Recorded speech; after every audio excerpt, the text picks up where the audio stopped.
I want to welcome you live here to Winfield on the campus of Faulkner University in Montgomery, Alabama, as we ready for this beautiful, beautiful day for softball. A 2 p.m. start time here locally for a doubleheader between Faulkner University and Middle Georgia State. Jeremy Smith alongside Trinity Thomas bringing you the call on this one.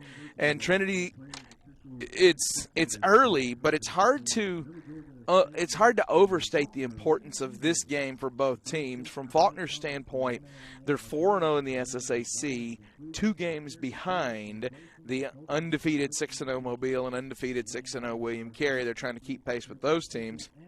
And for Middle Georgia State, you're 0-4 in league play, but you're 14-8, or you're 14-8 overall. You know you're a better team than that 0-4 record, and they'd like to start making some noise in the conference as well. Yeah, I mean, it's tough for them because if you look at their statistics, they're great hitters overall, and they do a phenomenal job in their games, but sometimes I guess, they just aren't able to get the job done. And for them, maybe they'll, start to get some wins in conference play and, come back up.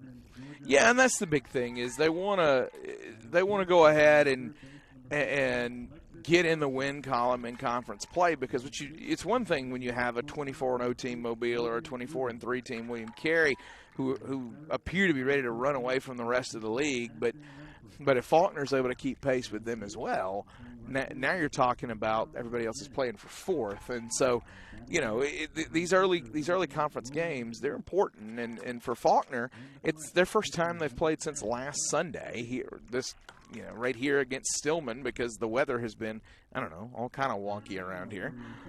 So lineups here being presented, and we'll go through them. First off, leading up, playing second base for Middle Georgia State, Kylie Back.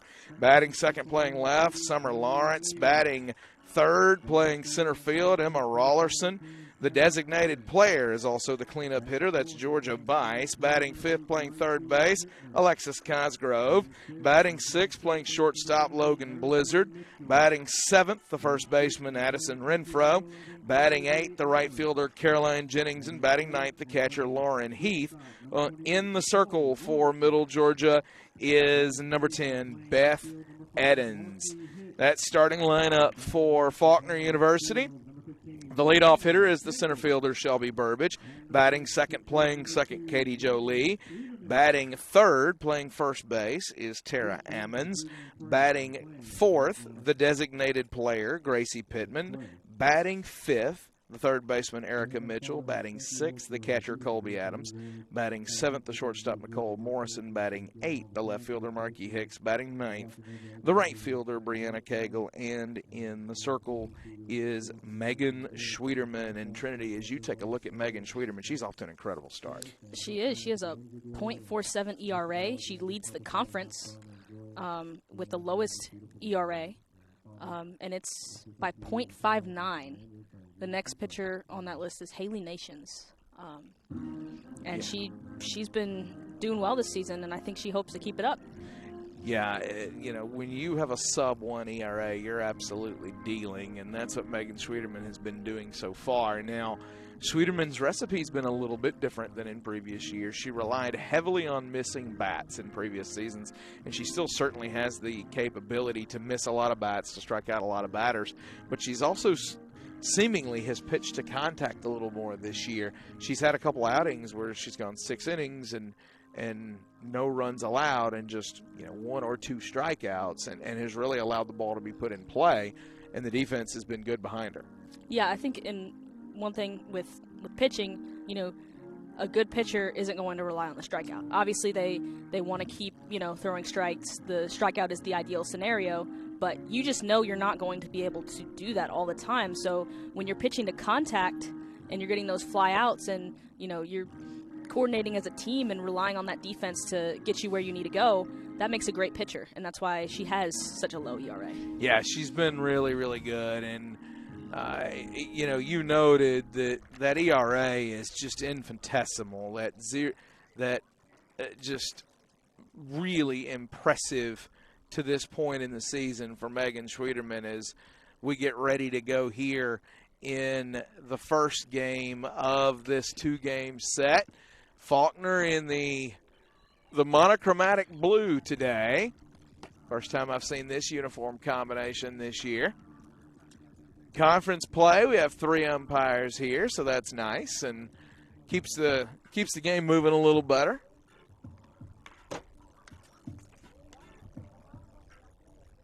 Want to go ahead and shout out our guy Buddy Bagsby on production. Jacob Fortenberry running camera for us today. You'll have Overton Gates mixed in there later on camera as we give him something to do. Uh-oh.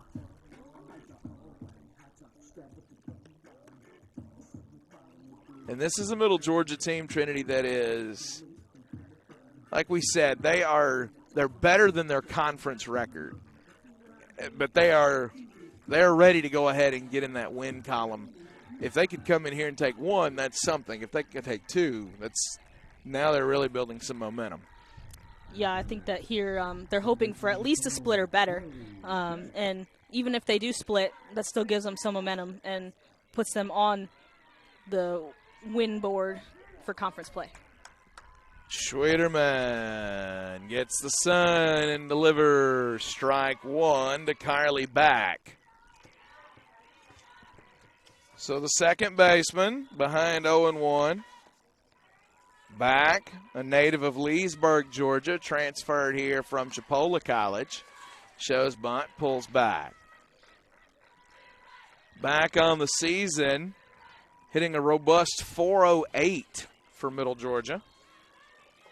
Despite the 0-4 conference record and 8 losses overall, Trinity, they've put up some great offensive numbers. Yeah, like I was saying, I mean, it's definitely their record does not reflect their performance whatsoever. And I think in this game we'll see that. They're a tough team to beat. And hopefully I think it might be about time for them to get some bats swinging. And Carly Back starts it swinging. She rips one past the third baseman to open the ball game with a leadoff single. So Summer Lawrence to the plate, transferred from Southern Union State Community College. Lawrence, a sophomore, shows bunt, fouls it back. Lawrence, the left fielder in this lineup, hitting .309 on the season. She's already hit 2 out of the ballpark with 13 RBIs. Back is the leading run scorer for the Knights. 21 times she's touched home plate this year. That one gets away from the catcher, and Back easily down to second base. Back had broken before the pitch got there, so she'll get the stolen base. Yeah, Back on this season has 16 stolen bases, make that 17. And it's very impressive. And actually to mention that Middle Georgia is the leading stolen base. They have the most amount of stolen bases in the conference with 65, now 66. So that's something that we also have to look out for. Yeah, they are not afraid to run. That's part of how win strategy as a ball club as well. And that one line to the first baseman. Tara Ammons, the reigning player of the week in the conference, snags it for out number 1. That's going to bring Emma Rawlerson, the center fielder, to the plate now. Rawlerson, the 3-hole hitter from Nahunta, Georgia. Maybe I'm saying that right.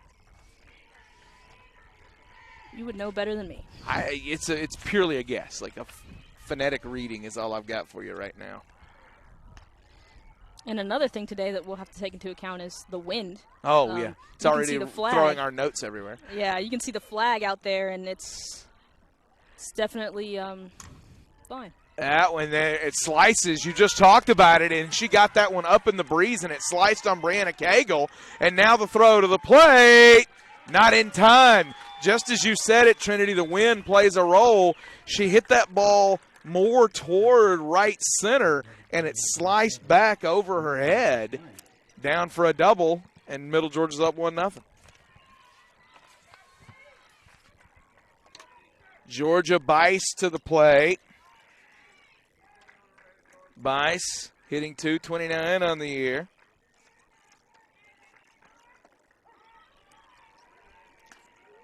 That one over for strike one. Bice from Douglasville, Georgia. Place familiar with our own Faulkner Sports Network GA Jacob Hartsfield. Fouled back.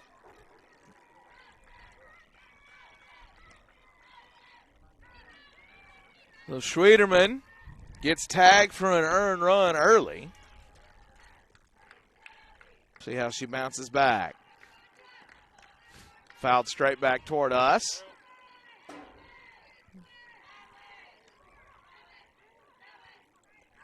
Schwederman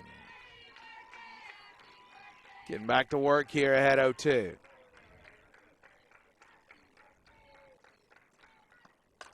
Ripped left field. There's a drive. Gone. Georgia Bice hits a 2-run shot. Middle Georgia State's up 3-0 early. And for all the talk of Megan Schwederman's ERA, they have done damage to it here in the top of the first inning with only one away. Now, if you're Schwederman, you just got to lock in and keep working. Your team's going to get to hit too. Alexis Cosgrove to the plate. Cosgrove, couple of homers, 18 RBIs, hitting .328 on the year. She's from Smith Station, Alabama. That one 1-0. So Middle Georgia off to a hot start here.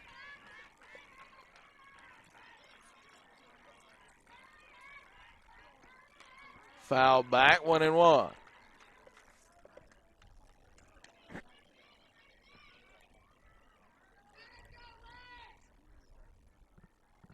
Cosgrove, 8 doubles on the year. So of her 20 hits, 10 of them are of the extra base variety. Coming over for a strike.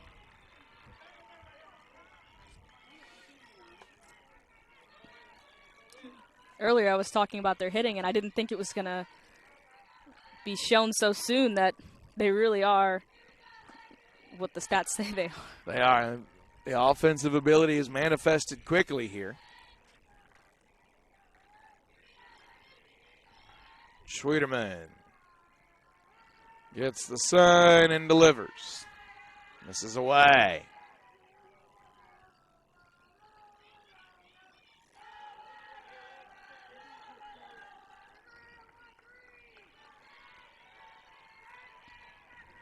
Schwederman finds the grip and delivers. Hit straight away center. Shelby Burbage camps out underneath it. That's 2 gone. So Cosgrove flies out to center. It's going to bring Logan Blizzard to the plate. Blizzard from Claxton, Georgia. She's hitting .306 on the year.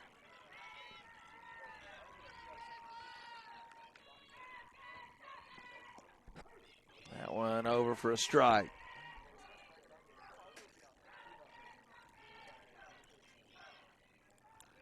0-1 count. Schwederman delivers. Foul back 0-2.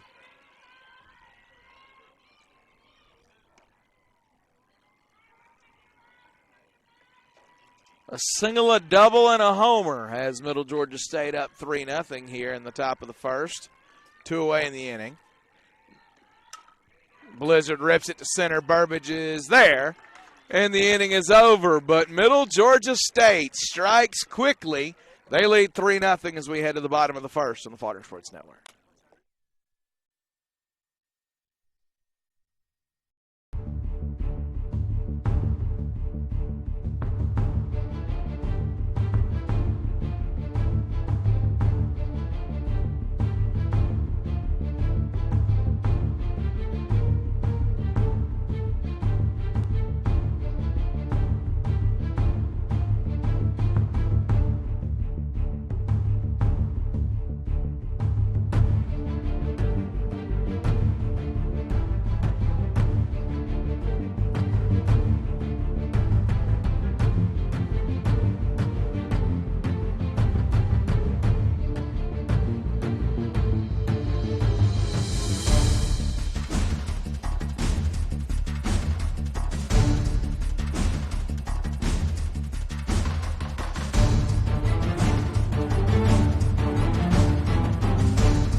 Shelby Burbage leading off the bottom of the first here for the Lady Eagles as they suddenly trail by 3 and are in need of offense. Burbage, a native of Prattville, takes strike 1. Burbage, the all-time stolen base leader in Faulkner history. Off to a pretty good start this year, batting .309. She'll foul it straight back. Off the net. She has already stolen 17 bases on the season. And 64 before the season, so she has a total of, I believe that's 81. Yep. That one in the dirt. She's got 21 hits this year, all of them singles except an inside the park home run that she got last week or 2 weeks ago now.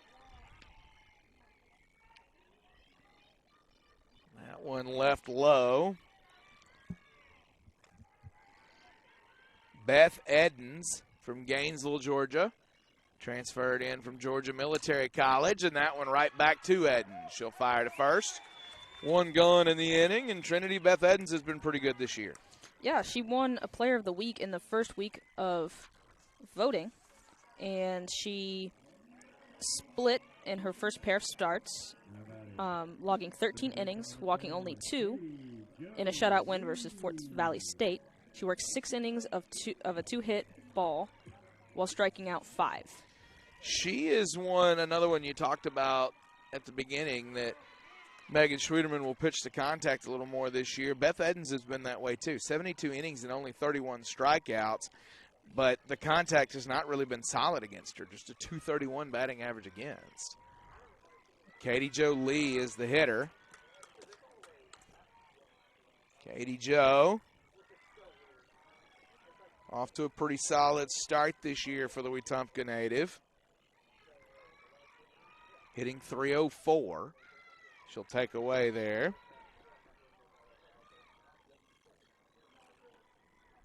She's got 5 doubles amid her 17 hits.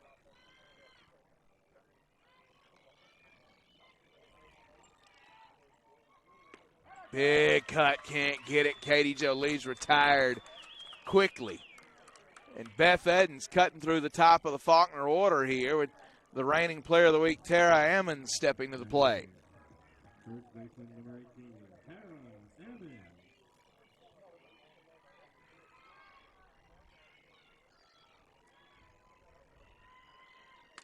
Ammons straight up the chute.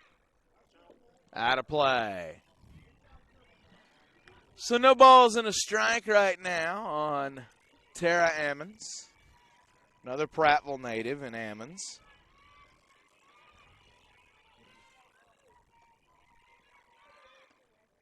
Takes away over the outside edge, 0-2.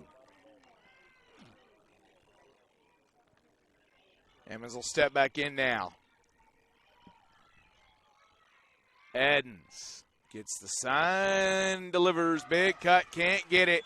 1-2-3 inning, Beth Edens carves through the top of the Faulkner order. We go to the second, 3-0 Middle Georgia State on the Faulkner Sports Network.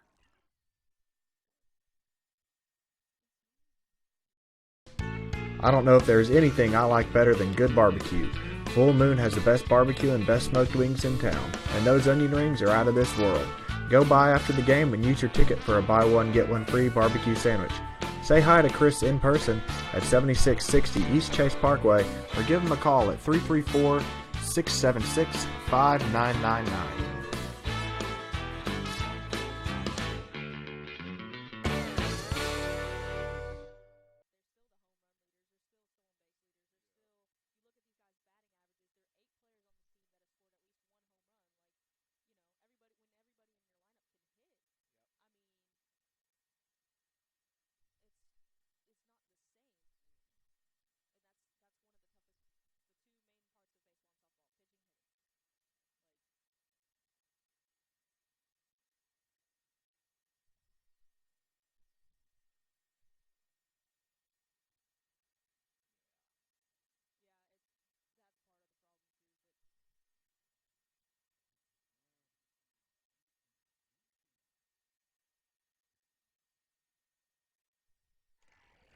So, to the second inning we go.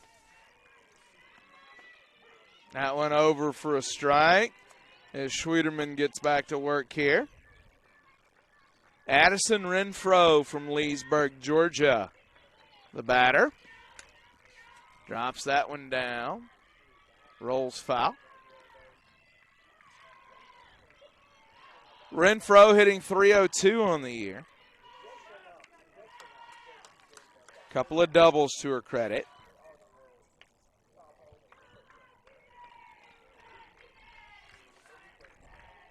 I think Megan will look to be more efficient this inning. To kind of come back from those 3 runs that she gave up in the first. She has attacked the zone here.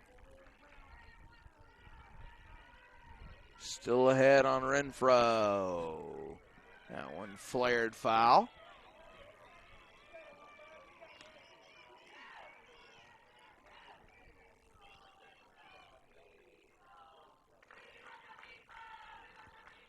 Schwederman delivers. Ripped left field, foul the other way.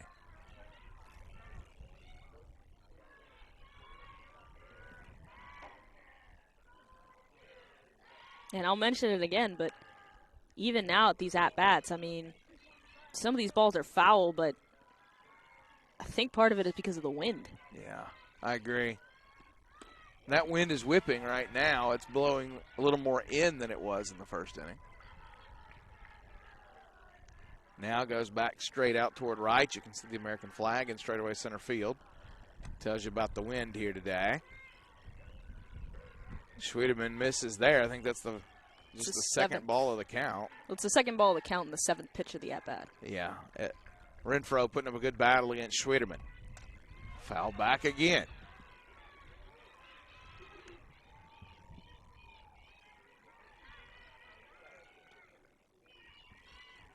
Schwederman gets the sign.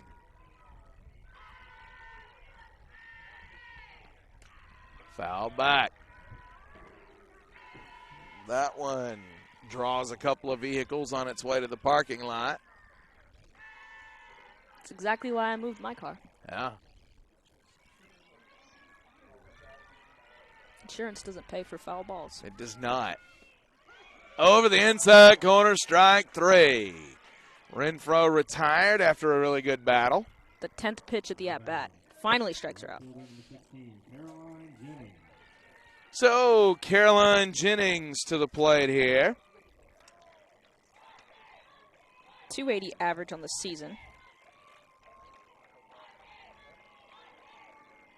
.320 slugging percentage. And a .345 on base percentage this season. Jennings looking to give Middle Georgia its first base runner of the second. Shows bunt, pulls back, ball 1. Faulkner fans on the home plate umpire early here. So is the rule that if they show a bunt, it's automatically considered a strike? No, you got to pull back. You have to pull back, okay. So they pull back because they're reading it as a ball. And if the strike zone doesn't change, although I've seen umpires get distracted by them showing bunt and pulling back and just miss the call.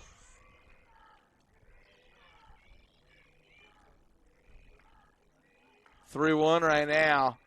Schwederman does not want to walk Jennings, so she hits the outside corner. Jennings, 4 stolen bases on the year out of 4 attempts. So like most of the rest of this Middle Georgia squad, she's willing to run if she gets aboard. Slaps it left side. Thrown over by Erica Mitchell. And the third baseman makes the play. 5-3 on the putout. 2 away now.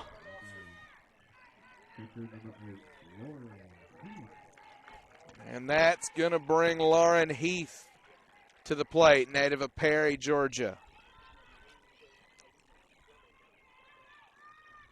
Heath hitting .148 on the year.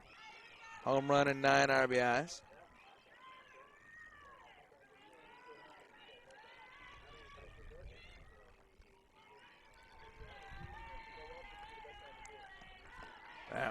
over for a strike.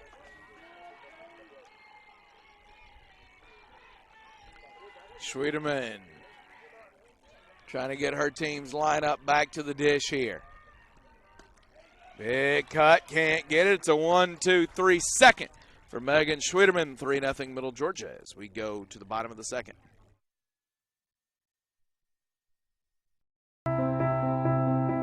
Connections matter now more than ever. At Guardian Credit Union, we live to make connections, to provide hope, to strengthen our communities, to create stronger financial future. These connections happen in our credit union, in serving our communities, and even in the small moments of sharing a bench with a neighbor. Connect to your goals. Connect to your community. Connect with Guardian.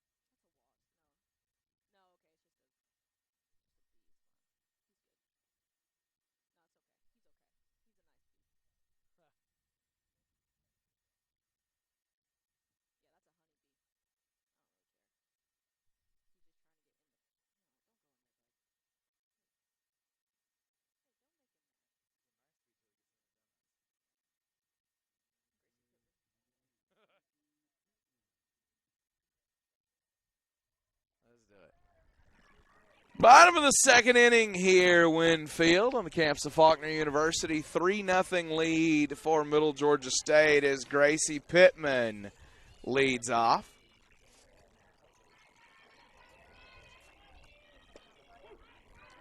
That one over for a strike.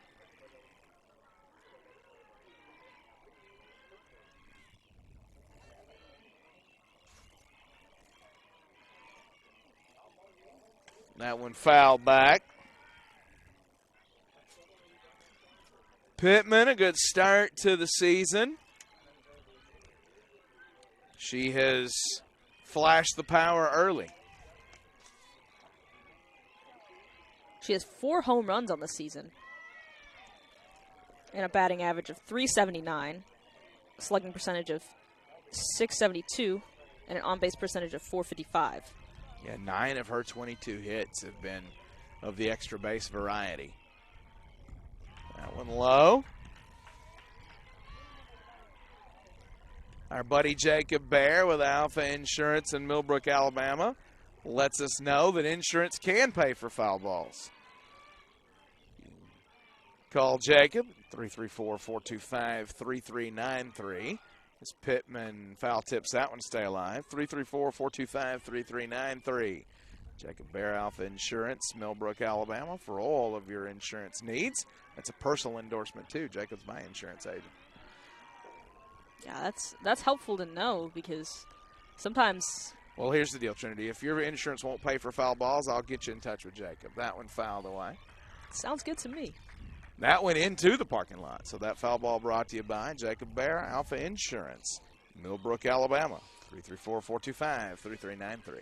Car's over there. Might need to give him a call. Yeah, you were parked in that very area, aren't you? Yep. Edens delivers. That one ripped over the head of the second baseman, and that puts Gracie Pittman aboard with the first base runner of the game for the Lady Eagles.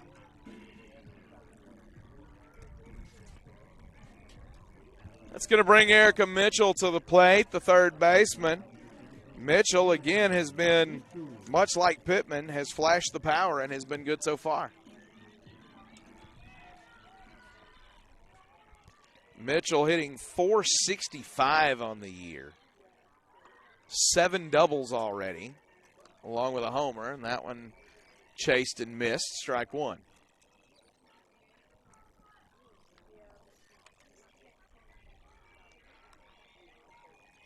Edens gets the sign.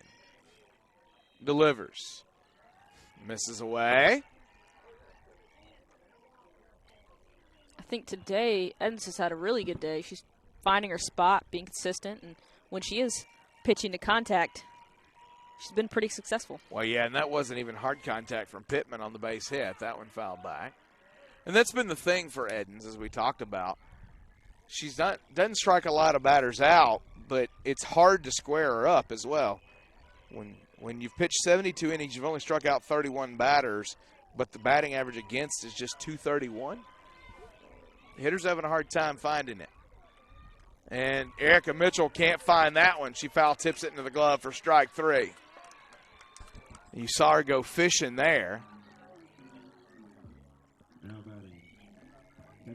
Yeah, I think it was a tough at bat. I mean, there wasn't really anything to hit. No. Colby Adams steps in. That one over for strike 1.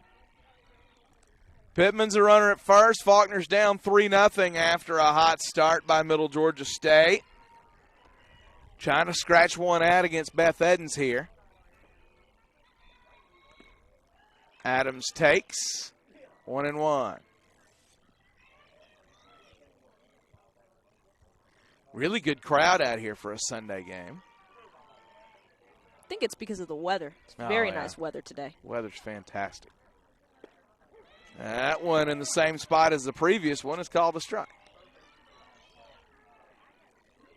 Ball and 2 strikes now. Adams steps back in.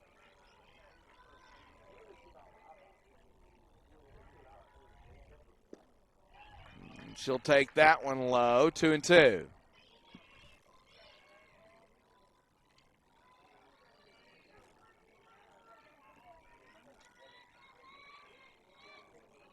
Edens gets the sign, delivers.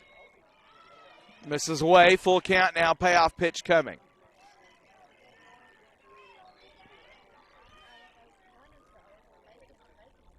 Adams. Bat on that right shoulder.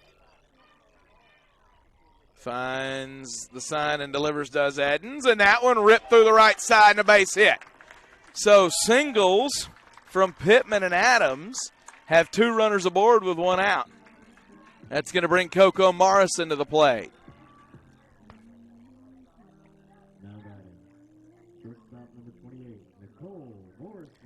Morrison hitting .353 on the year.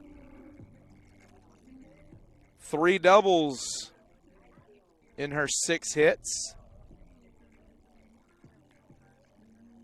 And a meeting in the circle here as Middle Georgia's talking about the approach to the bottom part of this order. Morrison's the 3rd best slugger on this team. No, correction, 4th. Yeah, limited opportunities for her, but she's been good with that .353 average. 3 doubles and a triple to her credit already. Straight up right side, not what she was looking for at all. Long run by the second baseman. She gets there. And that's 2 away in the inning. So a quick out. And now Middle Georgia goes back to basics here. Markey Hicks to the plate. The left fielder hitting .276. Faulkner needing a 2-out hit here to cash in that run that's at second base. Edens delivers and it's fouled back. She has 6 RBI on the season, so with her arrangement in the lineup, maybe she can get something going. Hicks will step back in. The 8-hole hitter in Halloween's Game 1 lineup. Big cut, missed it. She's behind 0-2 now. And Edens is a strike away from pitching out of trouble.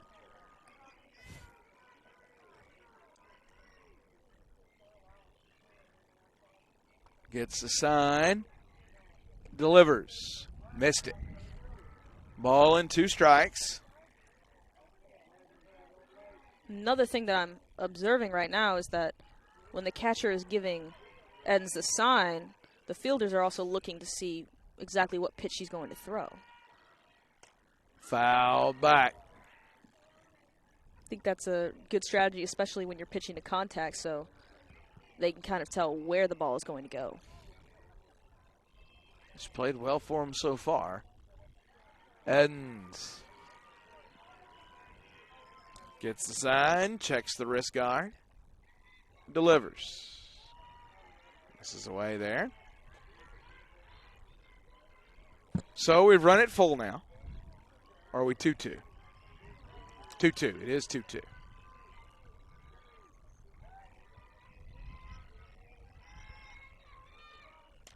Hicks fouls it back. Good battle going. Edens' stuff is working away from right-handers. You've seen Marky Hicks, Erica Mitchell, and others have to almost dive across the plate to get a bat on it. And now Hicks slaps it left side, up and firing in time. And the inning is over. So Beth Edens works around a pair of singles. There's no score for Faulkner. And we head to the third inning, 3-0 Middle Georgia State on the Faulkner Sports Network. Sell online tickets directly from your school's website. Scan digital or printed tickets with the Hometown Gate app. And get immediate access to ticket revenue with real-time reporting. At no cost to your school. It's that easy to bring touchless ticketing to your hometown. Hometown. Fast scans, happy fans.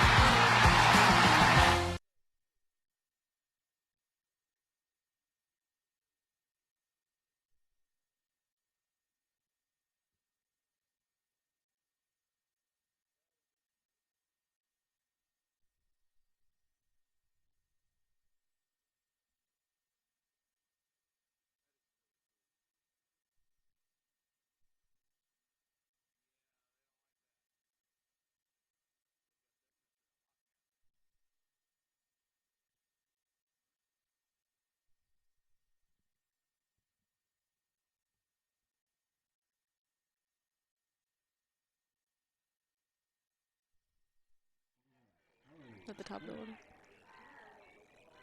So back here for the third inning, back to the top of the order for Middle Georgia as they lead 3-0 over Faulkner. Carly back, who had a base hit past the third baseman her first time to start things off. Again, back entered the day hitting .408.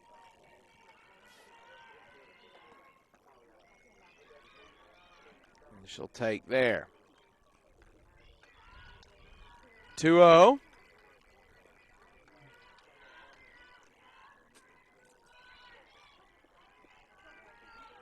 Schwiedeman delivers. 2-1.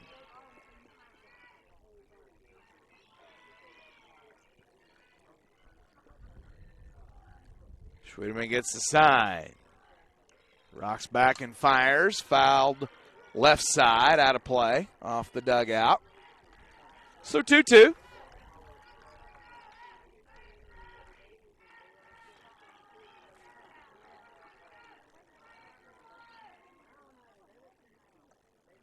Back looking for something she can handle. Schwiedeman trying to get the leadoff hitter. That one fouled left side again.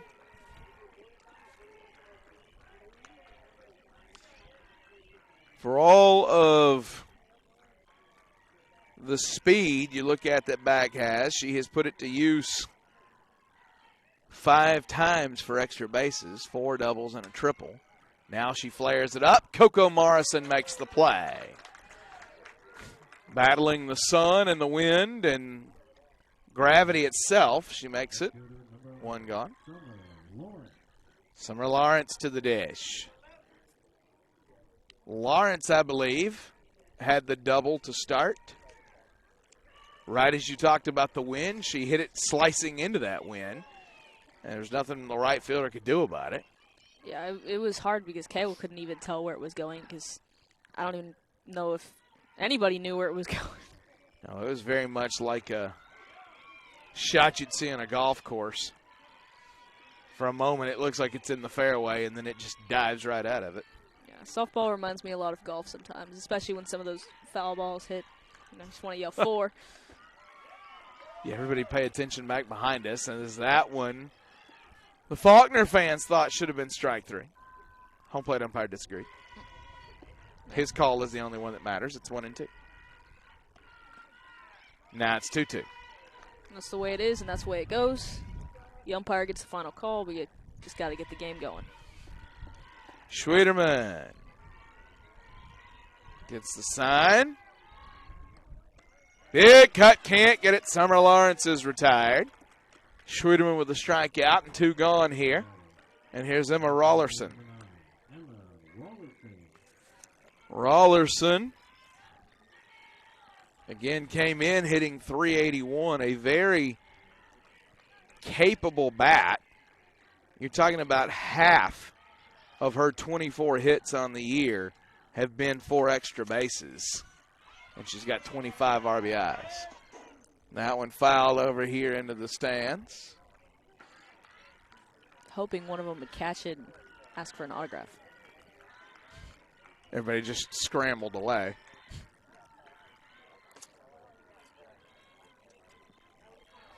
Schwederman.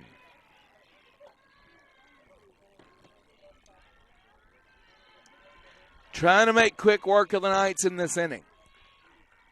Gets the sign, delivers. Misses there.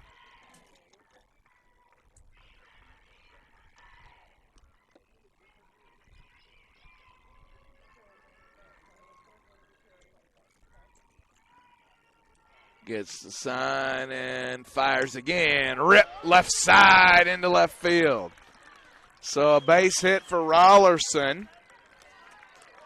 And now you got Georgia Bice up with a runner aboard again. Bice hit one out earlier in the first inning. A 2-run shot made it 3-0, and that's where we still stand.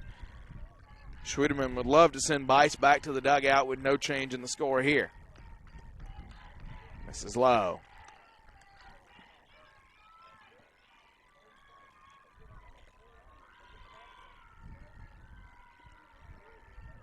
Schwederman gets the sign, fires. That one over. 1-1.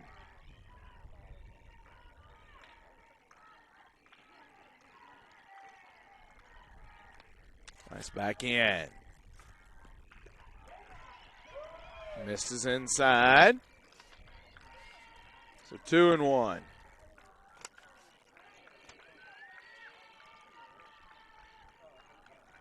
Schwederman fires center field. Shelby Burbage. She's got a gold glove for a reason. Read the ball really well off the bat again. And Bice is retired. So the 2-out single amounts to nothing. We head to the bottom of the third. 3-0 on the Faulkner Sports Network.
Nine-hole hitter Brianna Cagle steps to the dish. Leading off the bottom of the third, Faulkner looking to break through against Edens for the first time. Trailing 3-0. Edens delivers. Ball 1.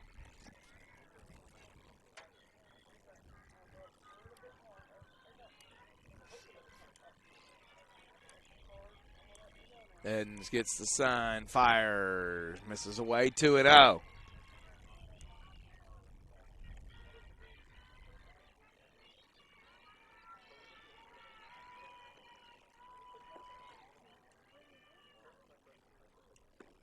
That one over for a strike, 2-1 now.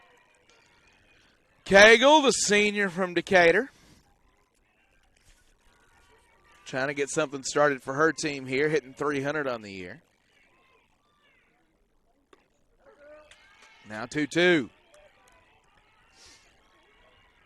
She's also slugging .300 and has a .429 on base percentage.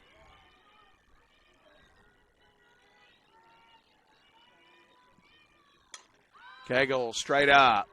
The second baseman over on the shortstop side of the bag makes the play. So an F4 that's over to the shortstop area. And Cagle's retired.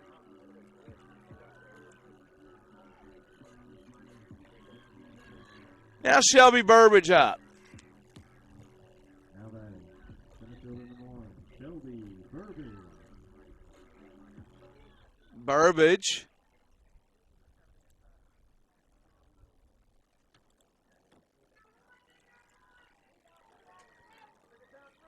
trying to give the Lady Eagles a base runner. That might help. Sends it left field, but Summer Lawrence is there. So Burbage is gone quickly. 2 quick outs for Beth Edens, and Katie Jolie will try to keep the inning alive for Faulkner. Now batting, second baseman number 21, Katie Jolie.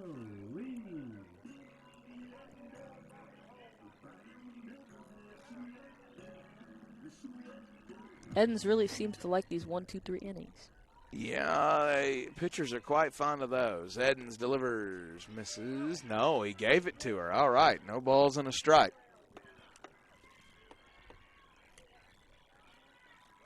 Oh, 1 count coming. Takes that one, 0-2.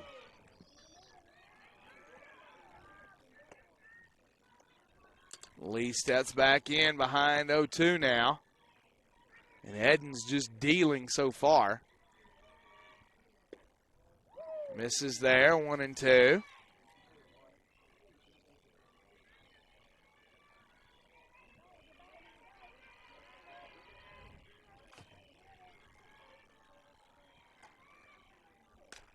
Hits straight up. Shortstop is there, and the inning is over. Through 3 innings, Beth Edens has given up 2 singles and nothing else. 3-0 Middle Georgia. I don't know if there's anything I like better than good barbecue. Full Moon has the best barbecue and best smoked wings in town, and those onion rings are out of this world. Go by after the game and use your ticket for a buy one get one free barbecue sandwich. Say hi to Chris in person at 7660 East Chase Parkway or give him a call at 334-676-5999.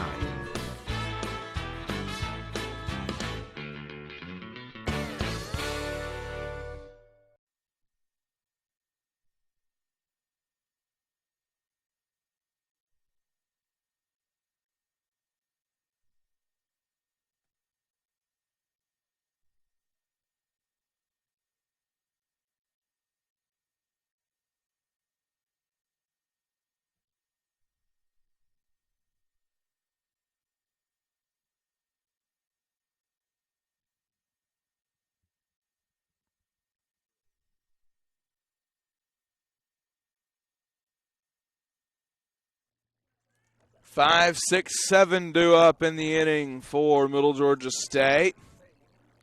Alexis Cosgrove, Logan Blizzard, and Addison Renfro. Cosgrove leads it off. For the Faulkner fans out there, Faulkner baseball playing over in Lawrenceville, Georgia today against Georgia Gwinnett, the number 2 team or the number 5 team in the country. And there's a single by Cosgrove to right center.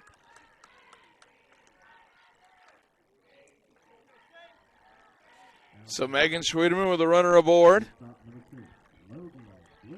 Faces Logan Blizzard. And the way Beth Edens is throwing, Trinity, 3-0 feels like a big enough lead. You don't want to give up any more here.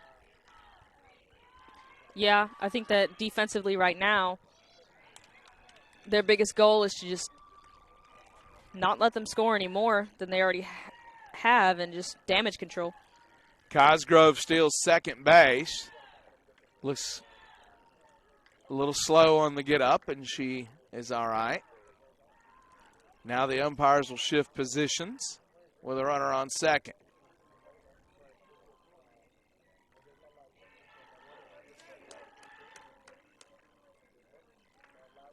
Schwiedeman delivers. That one on the ground, left side. Mitchell looks Cosgrove back, throws to first. And Ammons throws back behind her, but Cosgrove is right there. So there's one going in the inning. You know, you talked about the stolen bases coming in. Even a runner like Cosgrove, that was just her, looks like third or just her fourth stolen base of the year. But what's impressive about Middle Georgia is when you go up and down, nearly everybody has at least one. They're stealing with whoever's on base. They're stealing, they're hitting. I mean, across the board, if you look at the stats, everybody is doing something. Yeah. That one missed low there to Renfro. Renfro's the first baseman. She had a long battle with Schwiedeman in her previous at bat. 10 pitches it took to get her out. 2-1 count now. Schwiedeman delivers. Fouled out of play left side. That'll take it to 2-2.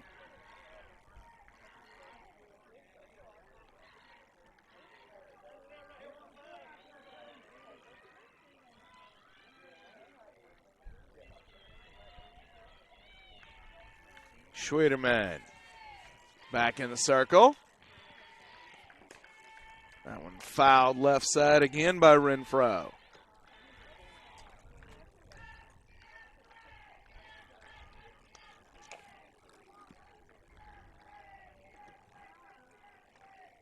They have to retrieve a ball. Schwiedeman back to the circle, delivers. Left side again, foul. And it looks like we'll continue on here as Cosgrove broke for third in case it was caught. It was not.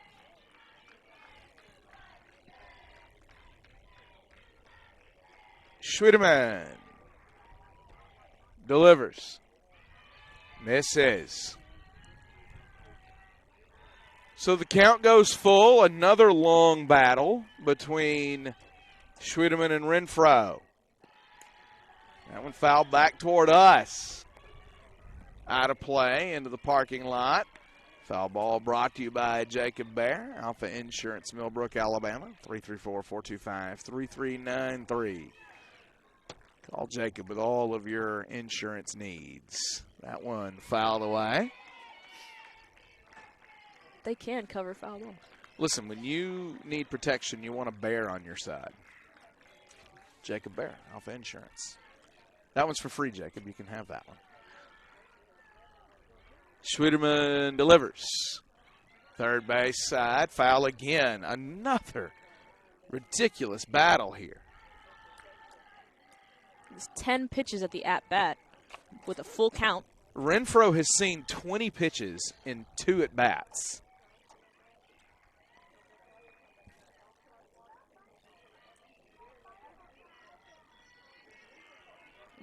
Definitely must be nerve-wracking. Schwiedeman trying to finish off Renfro. Right side, Kegels there. And 2 gone as Cosgrove tags and advances to third. Now, runner on third, 2 out. It's a productive out for Renfro, but a 12-pitch at bat. Now, if you're Megan, you got to be careful because You got a runner in scoring position.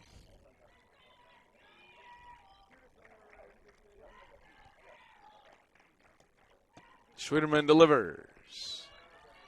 That one misses.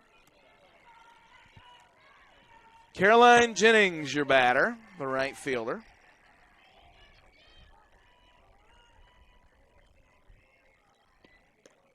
That'll miss away. 2-0 now.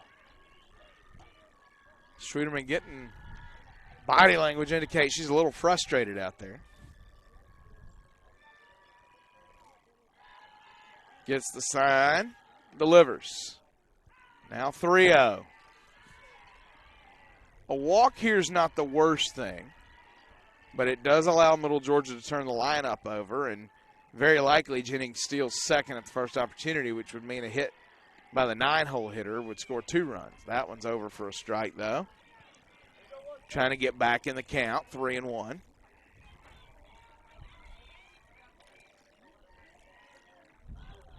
Schwieterman delivers. That one called a strike. 3-2 now.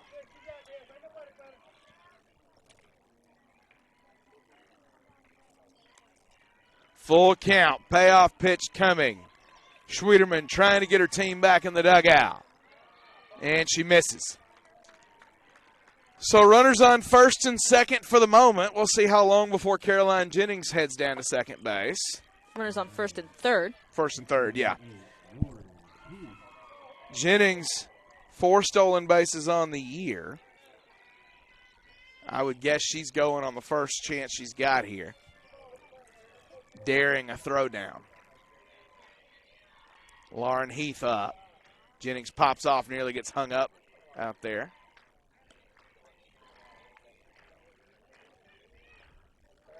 Heath is the catcher. At the very least, Middle Georgia's turned the lineup over here. I feel like they're eager to get something going because their momentum. There goes Jennings. So now second and third as expected.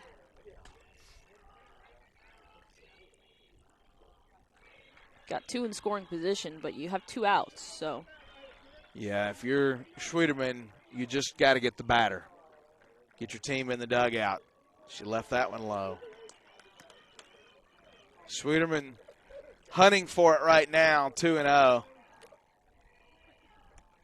3-0 is the chant from the dugout. I suppose it's 3-0. Now it goes 3-1.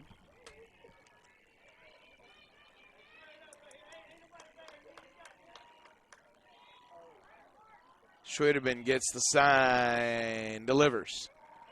Flared left side, and it drops. That's going to score 2, and it's 5-0 Middle Georgia State. Lauren Heath gets one that knuckles off her bat and drops in left field. It's a 2-run single, and Middle Georgia up 5-0, and the way Beth Edens is throwing, that feels like 8-0.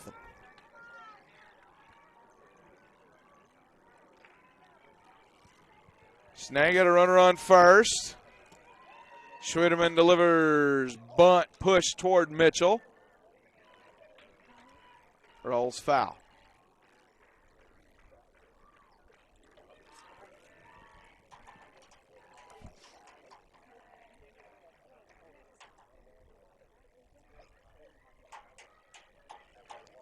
Schwieterman back to the circle. Delivers. This is low.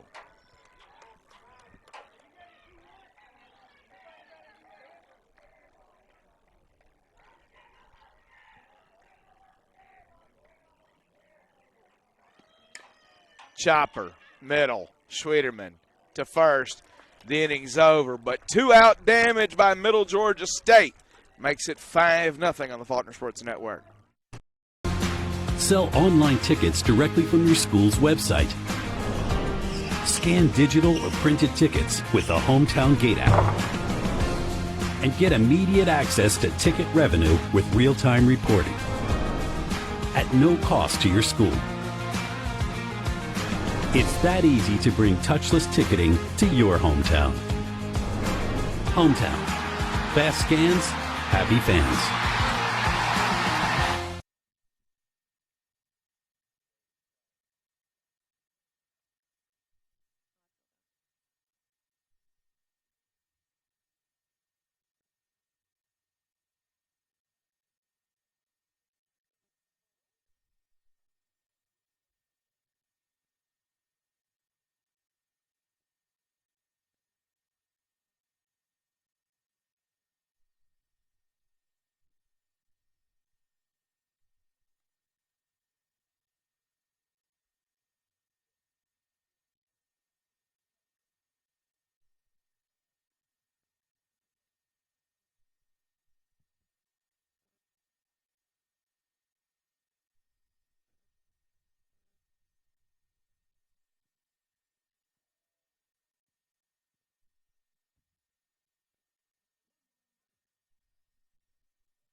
Faulkner needs offense, and they need it quickly, and they need it often.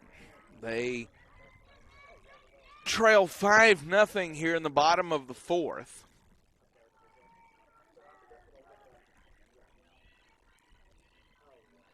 Edens has allowed just 2 base runners through 3 innings. Tara Ammons jumps on the first pitch, pops it straight up. Third baseman catches it. 1 away. You saw Faulkner fall into this some last year where they just start popping stuff up a lot. They've been doing that a lot today as Gracie Pittman steps up.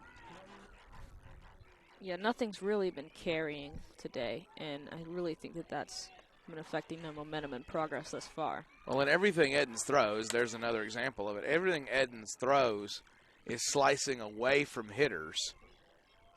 And so they're kind of chasing here, and you're seeing a lot of pop-ups as a result of that.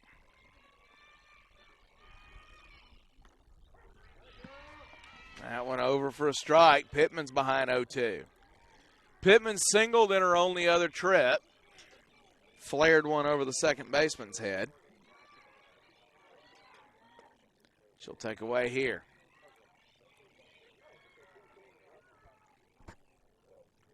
Ball and 2 strikes for Gracie Pittman.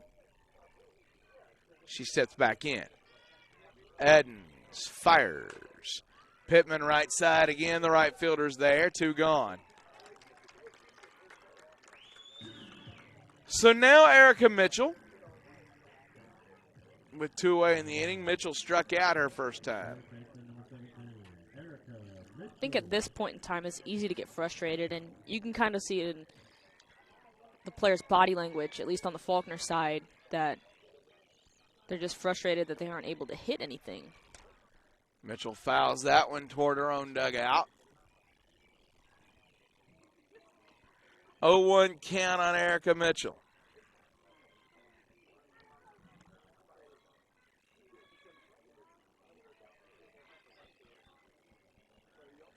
Edens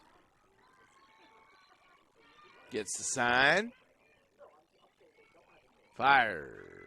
Misses away. 1-1.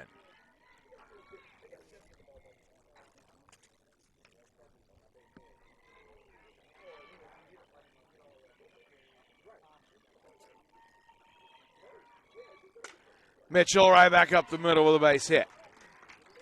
So the third hit, the third runner for the ball game for Faulkner.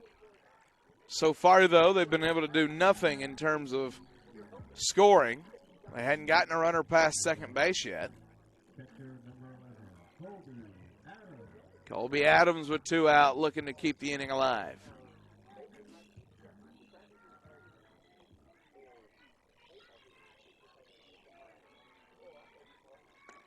Strike 1 to Colby Adams.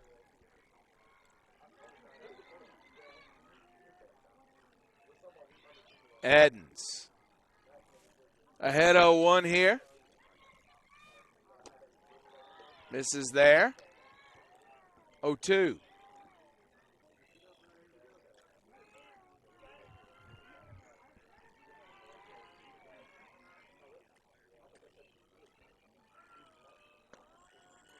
Throws it down.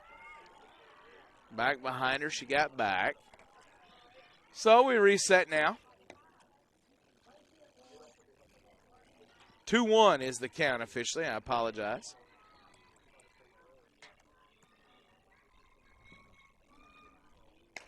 Rip left side. That will get Mitchell to second. The fourth single of the game for Faulkner.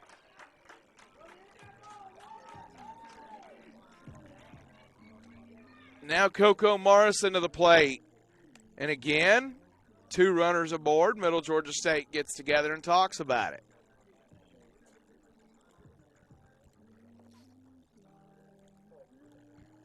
If Coco Morrison could come up with a 2-out hit here, Faulkner might find a way to get back into the ball game. Now batting, shortstop number 28, Nicole Morrison. Morrison.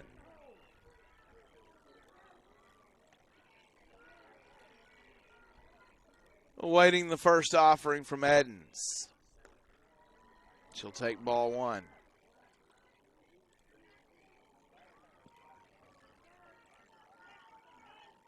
Trinity, the Lady Eagles just looking for some kind of offensive momentum here. Just 1 run would give them at least something here. That one's over for a strike. Yeah, I mean, and it's just been tough, like I said, being frustrated. But now you have a runner in scoring position, and you got 2 on base. So that one will miss. 2-1. you have something to work with, and you have a chance to get something going, even if it's just a base hit. Lady Eagles had this one other time in the ball game with runners on first and second. Foul back by Morrison.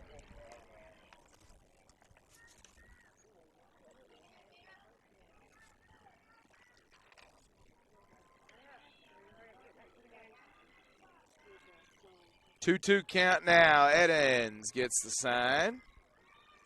Delivers. That one will miss.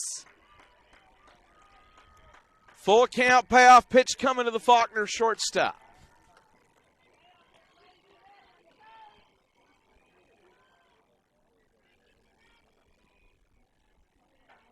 Edens fires. Morrison, right center field, finds a gap. That's going to get 1 home. Morrison heads for second with a double. So it's a run-scoring double for Coco Morrison. That'll make it 5-1, and now Marky Hicks looking for a 2-out hit to try to get the Lady Eagles back into the ball game. Now batting, left fielder number 5, Marky Hicks. The left fielder awaits the first pitch from Edens. She'll take strike 1. So in that last play, I think Faulkner got just what they were looking for. Didn't seem like much, but it was something to get them on the books. Oh, Hicks confused by that pitch. A very inside-out swing. She pulled away and flung her hands at it. You don't see it real often where a batter's doing both of those, but that just goes to show you what Edens is doing right now. And slaps it right side, first baseman up with it, and the inning's over. So Faulkner strands 2. They do score 1. They'll cut it to 5-1 as we go to the 5th on the Faulkner Sports Network.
That ball misses away. Summer Lawrence, the left fielder, leading off the inning.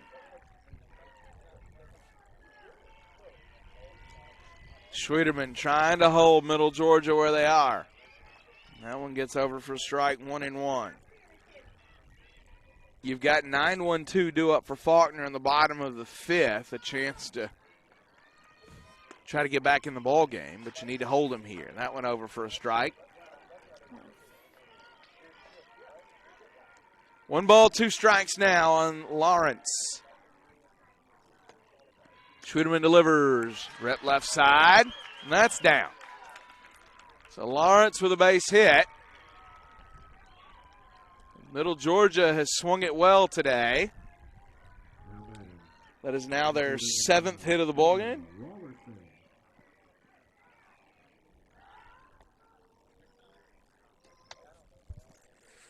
Head coach Hal Wynn going to come out and see Megan Schwederman. Let's see if he's making a change here.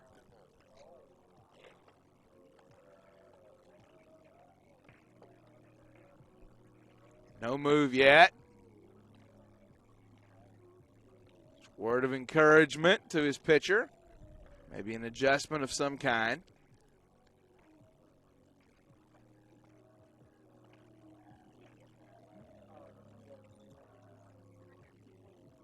Got another game to play today. You'd love to see Schwederman be able to keep him at 5 runs and finish this game out regardless of the result. Umpire going to come break up the mound visit now.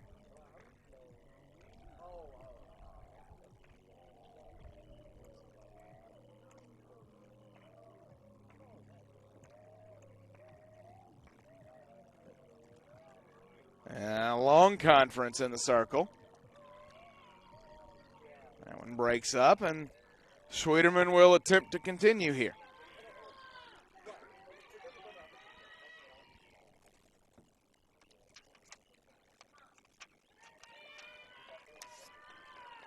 Shows bunt, pulls back, throws down, didn't get her. So Lawrence steals second quickly.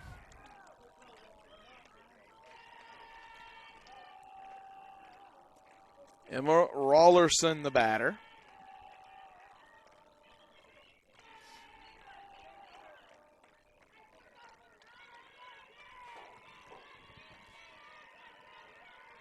Schwederman delivers. That one over for a strike.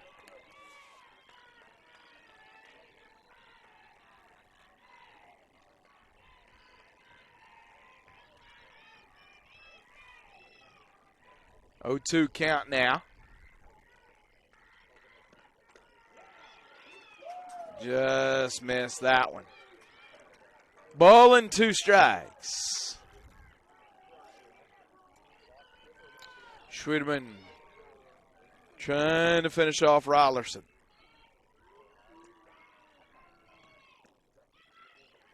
Misses away 2-2.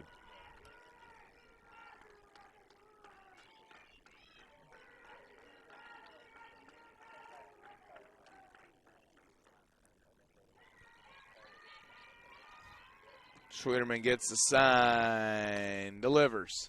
Left side, foul. So the battle continues with Rollerson and Schwederman.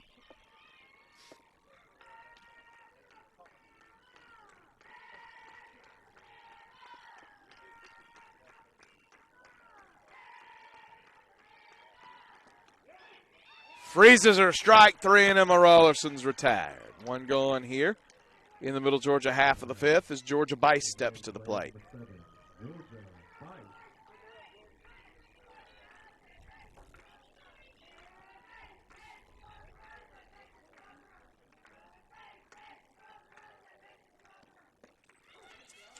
That one over for a strike.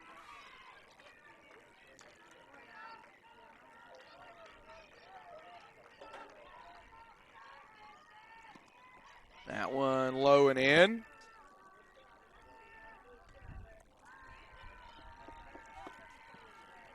So 1-1 count now on Georgia Bice, who homered in the first inning. Fouls that one away.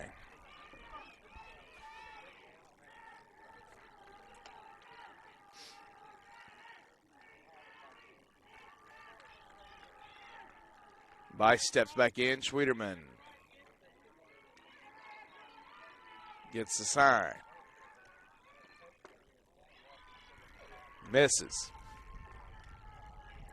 2-2.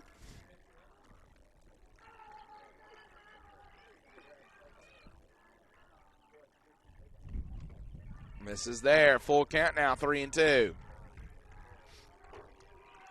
Payoff pitch coming to Georgia Bice.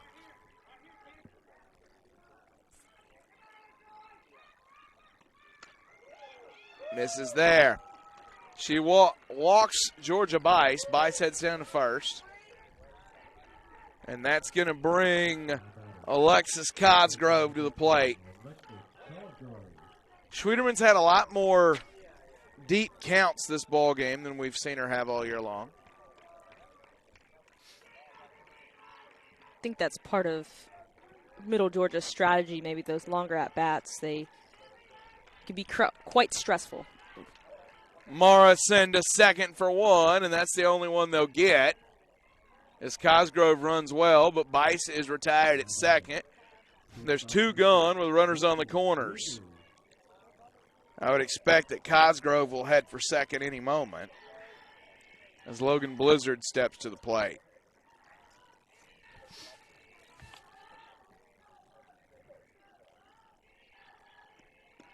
That went over for a strike, and Cosgrove steals another base.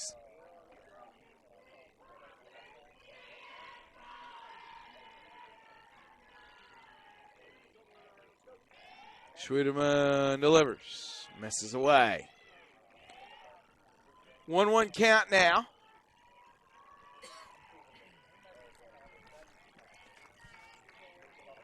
Logan Blizzard steps back in. That one misses. 2-1.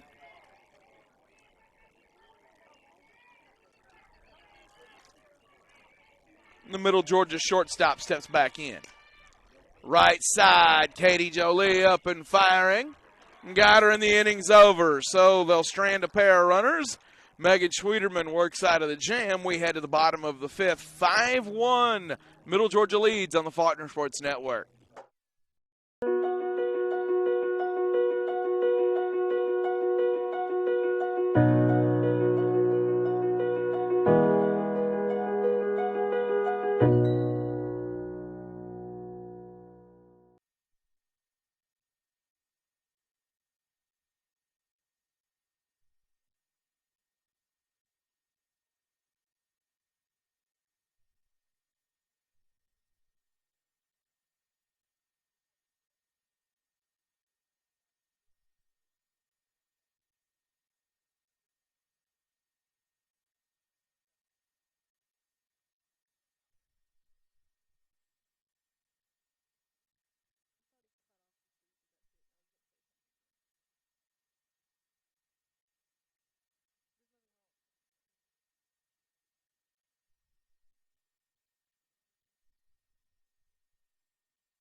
So the 9-hole hitter for Faulkner steps in as Crazy Train blares over the speaker here. Her walk-up music. She tries to get something started for Faulkner here in the bottom of the fifth. Her team down 5-1. Brianna Cagle takes ball one. 1-0 count. Faulkner down to its last 9 outs here. They got to come up with 4 runs. And that one over for a strike, 1-1.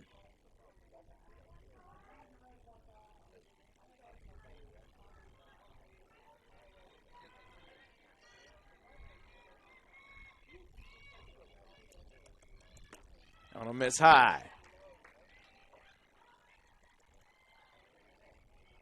2 balls and a strike on Brianna Cagle.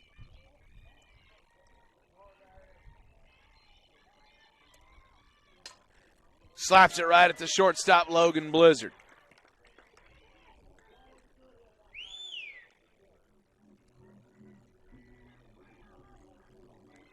Shelby Burbage to the plate. Number 1, Shelby Burbage.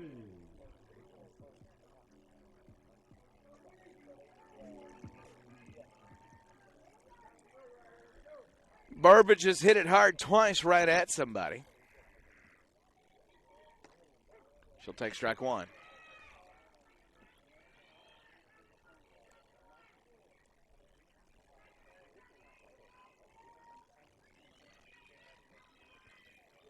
The 0-1 coming to Shelby Burbage. Takes high, ball and a strike.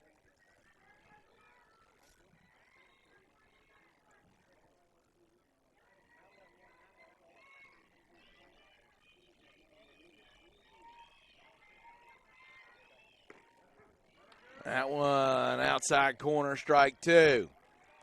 So Beth Edens ahead 1-2 on Shelby Burbage.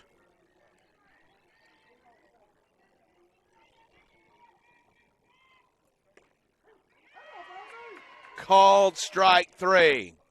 Shelby Burbage is retired. 2 gone quickly here as Katie Jolie steps up.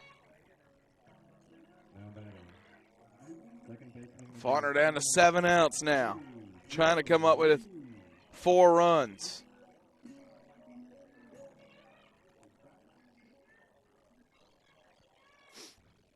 Three straight seniors in this part of the order. Lee swings and misses. Actually, will be 4 straight seniors once you get to the Tara Ammons at bat. She's on deck.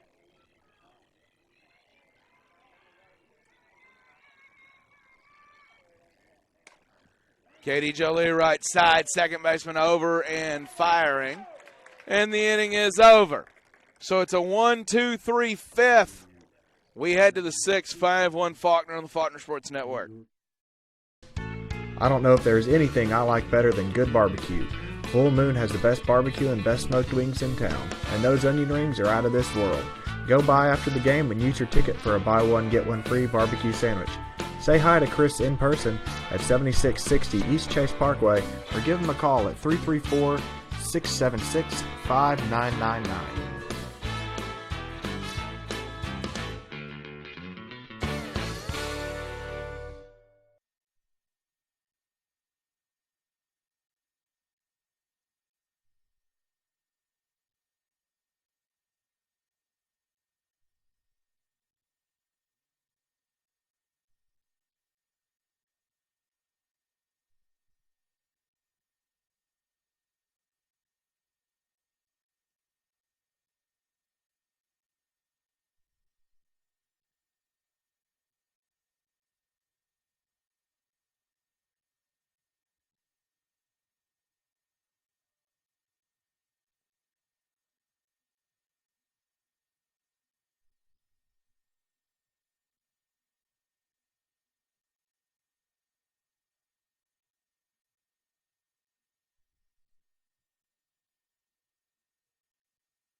Megan Schwederman to start the top of the 6th here. Oh, I'm sorry, we've switched Juliana Thames. I apologize. So Schwederman goes 5, and Trinity, the numbers on Juliana Thames this year through just 21 1/3 innings of work so far.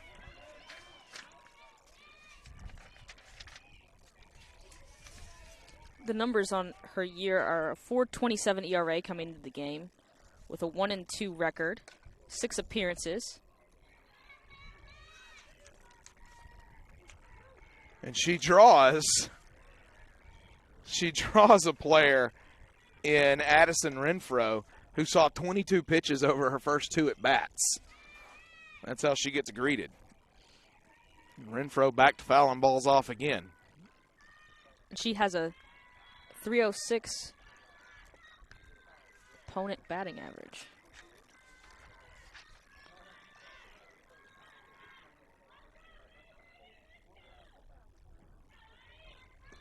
That one misses away.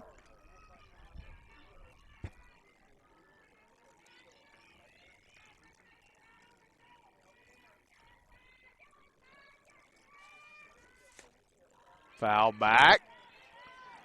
Let the long at bat commence, Trinity.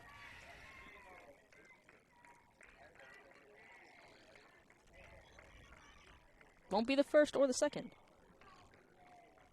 It'll be the third. Yeah.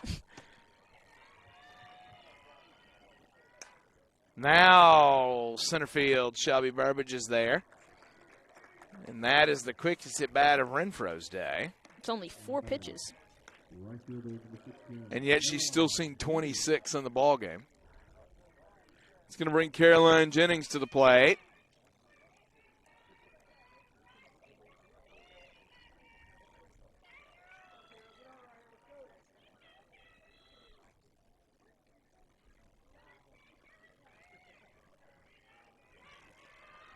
Thames gets the sign, delivers, misses away.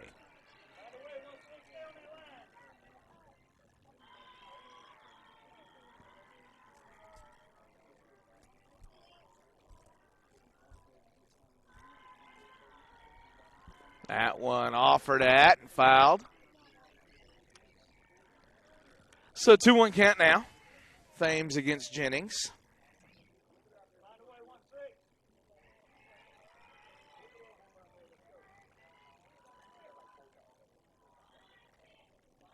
Thames delivers, misses low.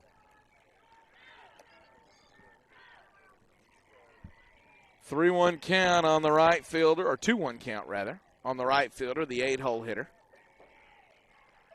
Thames misses there. Now it'll be that 3-1. Now we go to 3-1.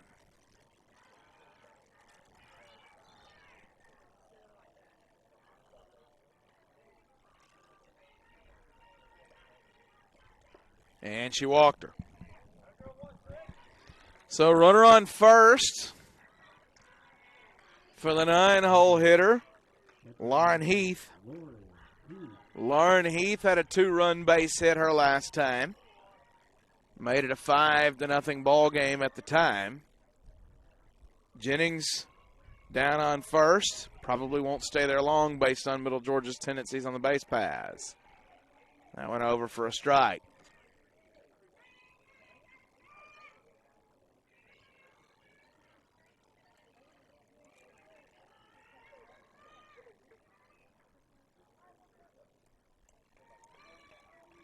Thames delivers. Flared right side. Brianna Cagle comes on, makes the catch. 2 gone. And that's going to get Carly back, the second baseman of the plate.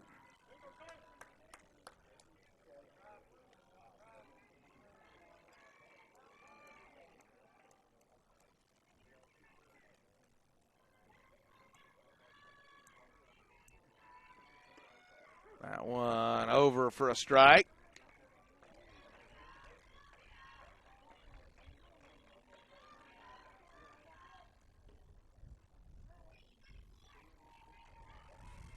Thames delivers. Fouled off. So 2 strikes now on Carly back.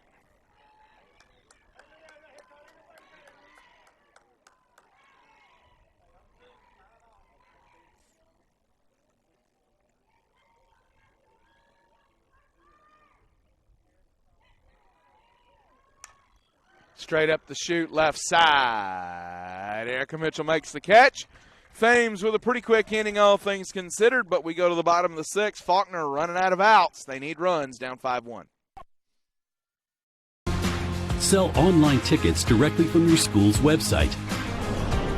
Scan digital or printed tickets with the Hometown Gate app. And get immediate access to ticket revenue with real-time reporting. At no cost to your school. It's that easy to bring touchless ticketing to your hometown. Hometown. Fast scans, happy fans.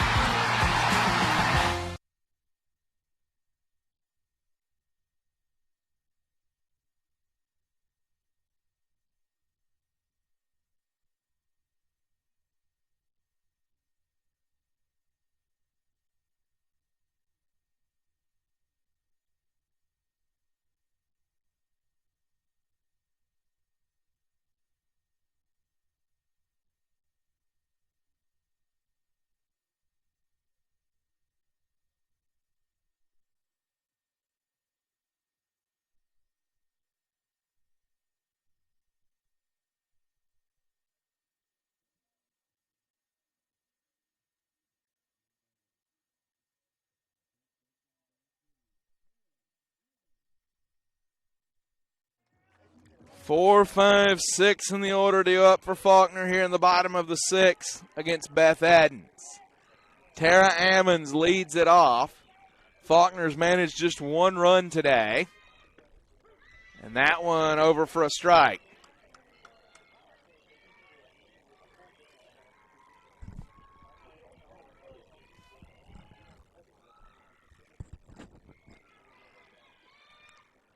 Ammons sends it high, left center field. Summer Lawrence over behind the shortstop to make the catch. So one gone now for Gracie Pittman.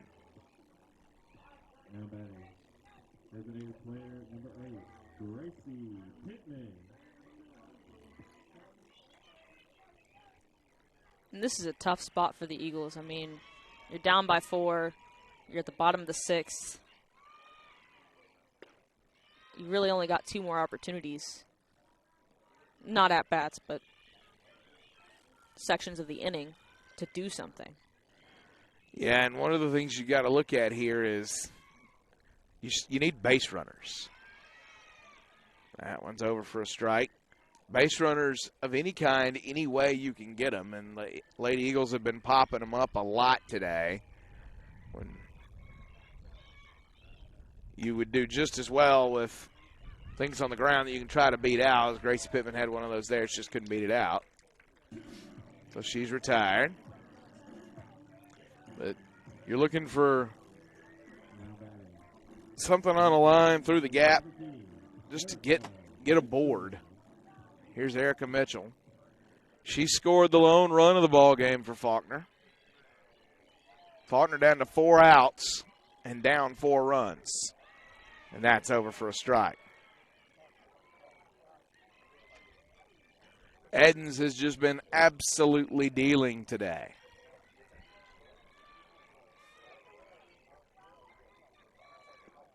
That one will miss.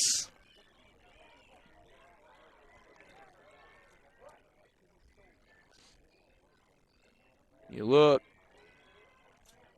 she's only struck out 4, but that does not tell you the story of how tough she's been. She's yet to walk anybody. Not a lot of hard contact, 4 singles and a double. That one over the second baseman's head. Erica Mitchell stays high. So a runner aboard with 2 out. Can Faulkner do anything with it? That'll get Colby Adams to the plate. She's got a hit to her credit. Now batting, catcher number Actually, 2 hits on the day for Adams. 3, Adams. Couple of singles.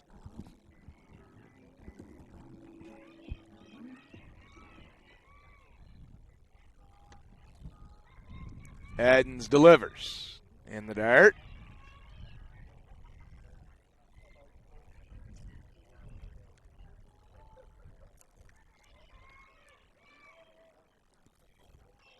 Ball and no strikes on Colby Adams.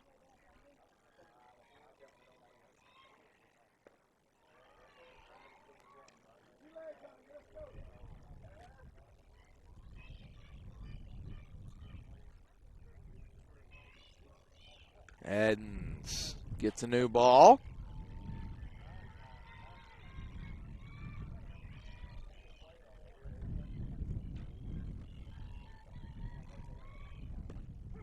That one over for a strike.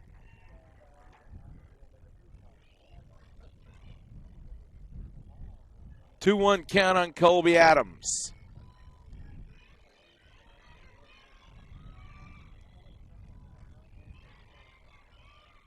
Edens delivers. That one will miss low. 3-1.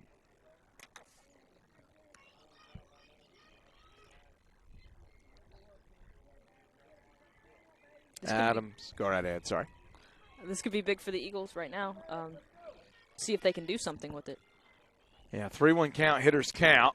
And Adams will flare that one over the second baseman's head. She's 3 for 3.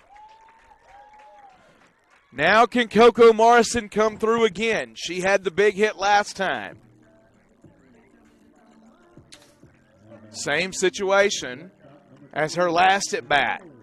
Mitchell on second, Adams on first, and 2 out in the inning. Last time she had this, she hit a double into the right center field gap that plated Mitchell. I think today that's been the spot that they're liking to hit to is right center, right Well, over the second baseman's head. And when you look at the way Edens is throwing, everything's traveling away.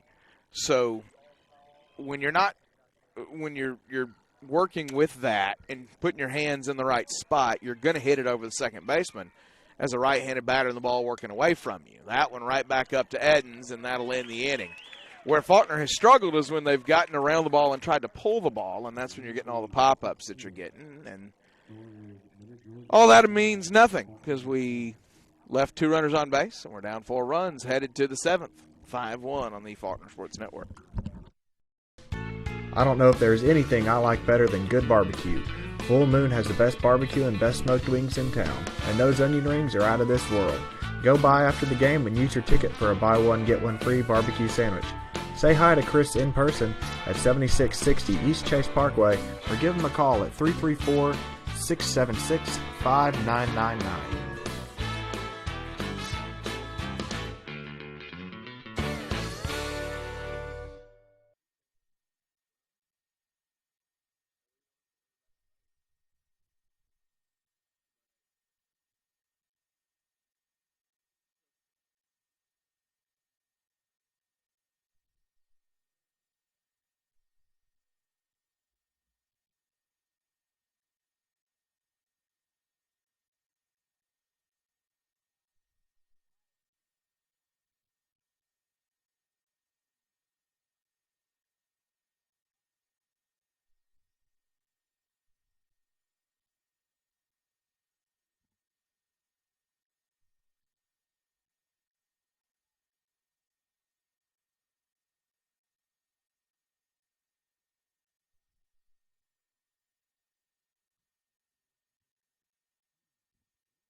Summer Lawrence, the left fielder, leading off the top of the 7th. Faulkner trying to get back in this ball game. They've got to hold him at bay, and there's strike 1 from Juliana Thames.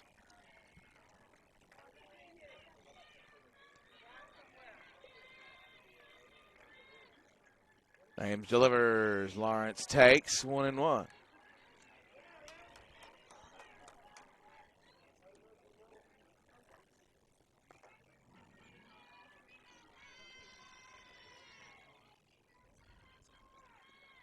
That one, first base side, Tara Emmons with a diving effort, can't get there.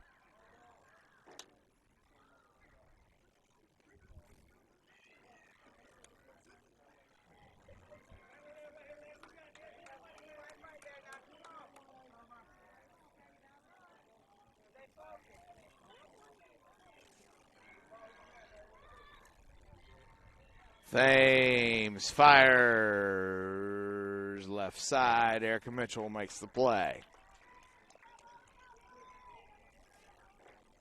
Now batting. Center fielder number 9, Emma Rollerson. Emma Rollerson to the dish with 1 away in the inning. 2-3-4 here in the 7th for the Knights.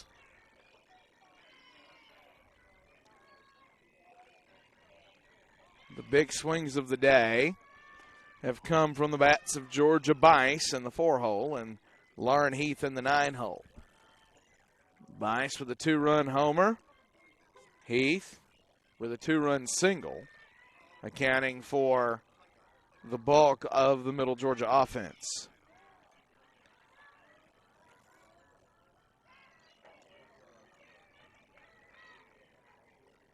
The other run came off a Summer Lawrence double back in the first. Thames delivers. Misses low. 3-0 count. She's got to climb the ladder here against Emma Rollerson.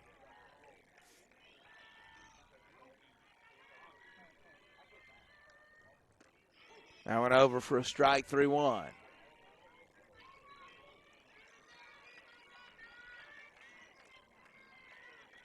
Wind not blowing very hard right now, but is blowing straight in. And now shifts again. Thames delivers straight up the chute. Colby Adams gives chase and makes the play. 2 gone now as Colby Adams makes the play. Georgia Bice to the dish.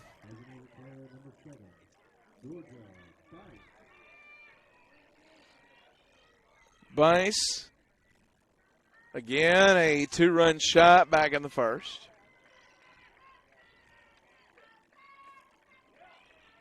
Strike 1.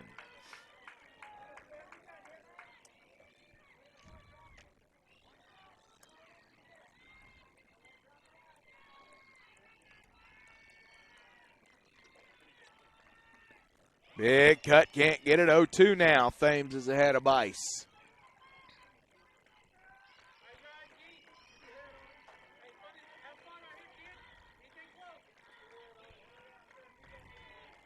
Thames delivers. That one just flutters up there. 1 ball, 2 strikes.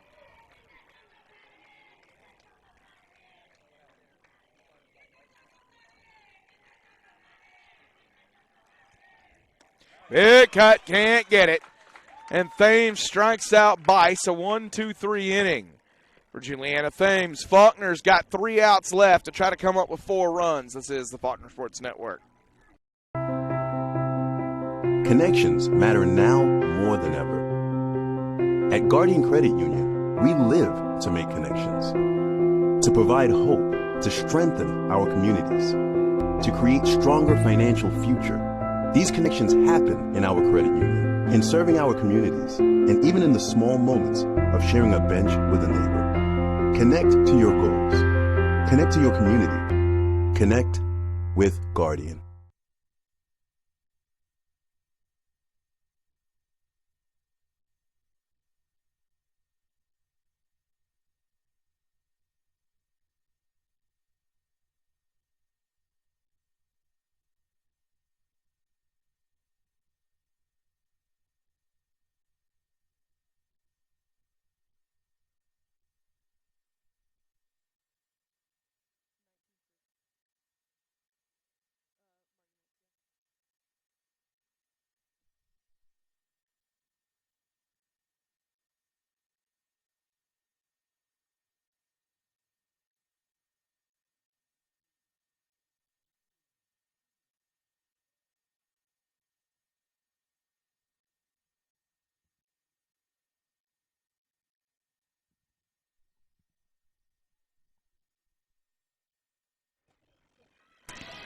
Taylor Emmons steps to the dish, pinch hitting for Marky Hicks here.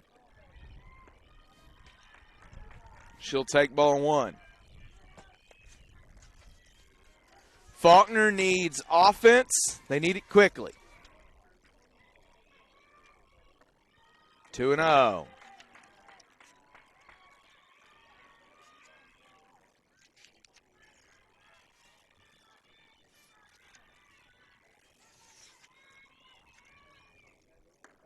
That one over for a strike, 2-1.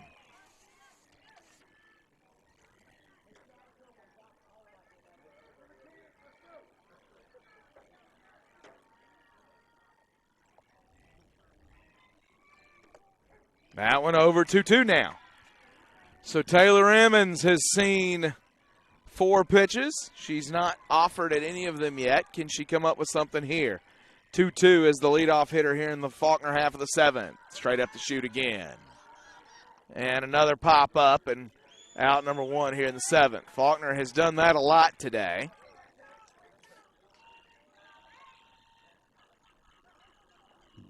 Brianna Cagle steps up.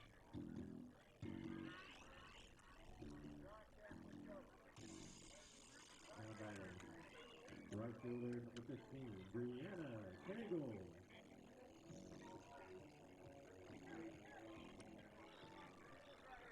Cagle, the 9-hole hitter, trying to end her 0 for day. She'll take strike 1.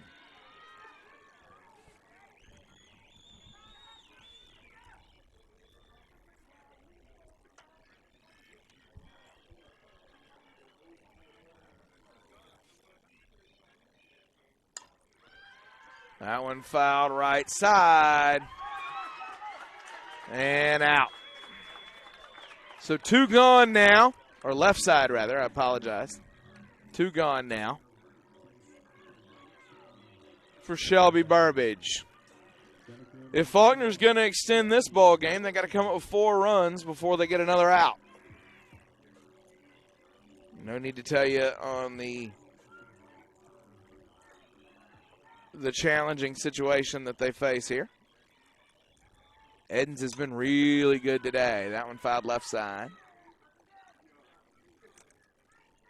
Edens has been really good today, pitching to contact and just knowing exactly where the ball is going to go, at least on the defensive side, and just being able to make those plays.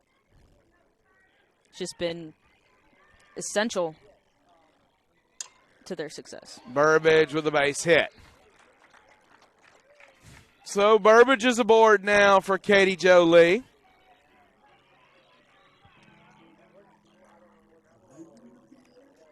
Now batting. Second baseman number 21, Katie Jolie. Faulkner's extending the bottom of the 7th with that hit. Still down 4.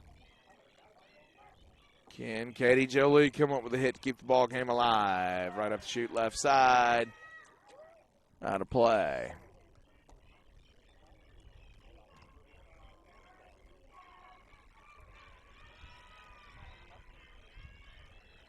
No balls and a strike on Katie Jolie. She'll take away 1-1.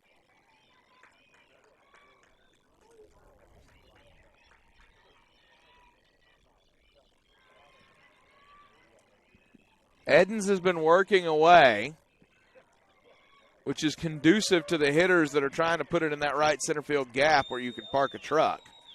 Katie Jolie misses that one, though. 2 strikes on her here. Down to their last strike. Can Faulkner keep the game alive? Rip foul left side.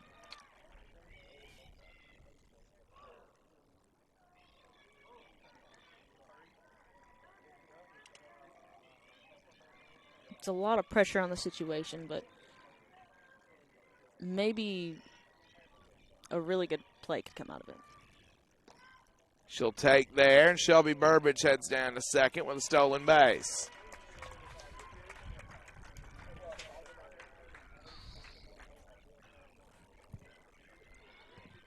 So Katie Jolie, runner in scoring position after the stolen base.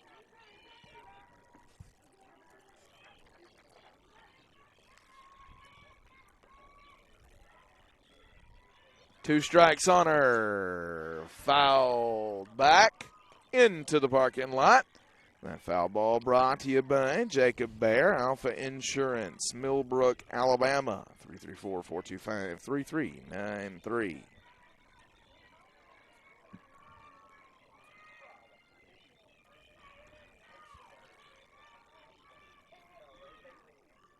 Edens checks the sign. Left side foul.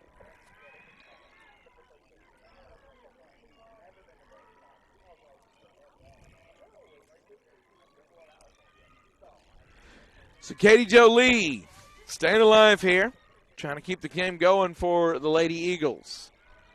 If she could reach, Tara Ammons would bat again.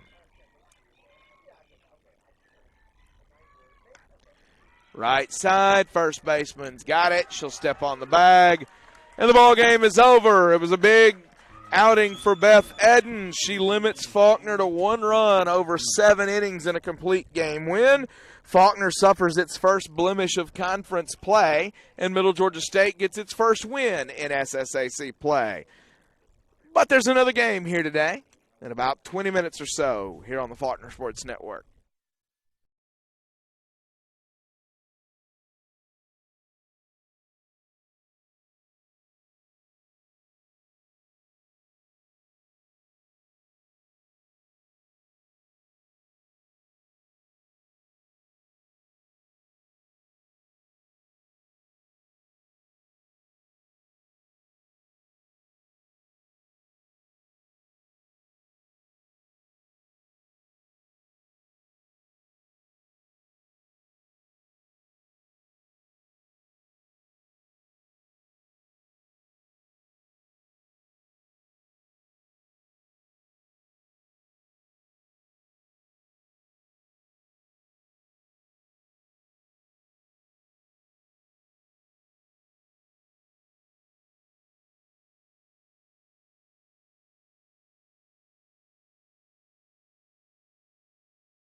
I want to welcome you back here live to Winfield Game 2 of this SSAC doubleheader between Faulkner and Middle Georgia State. Faulkner fell 5-1 in Game 1. Jeremy Smith alongside Carter Moles bringing you the call on this one.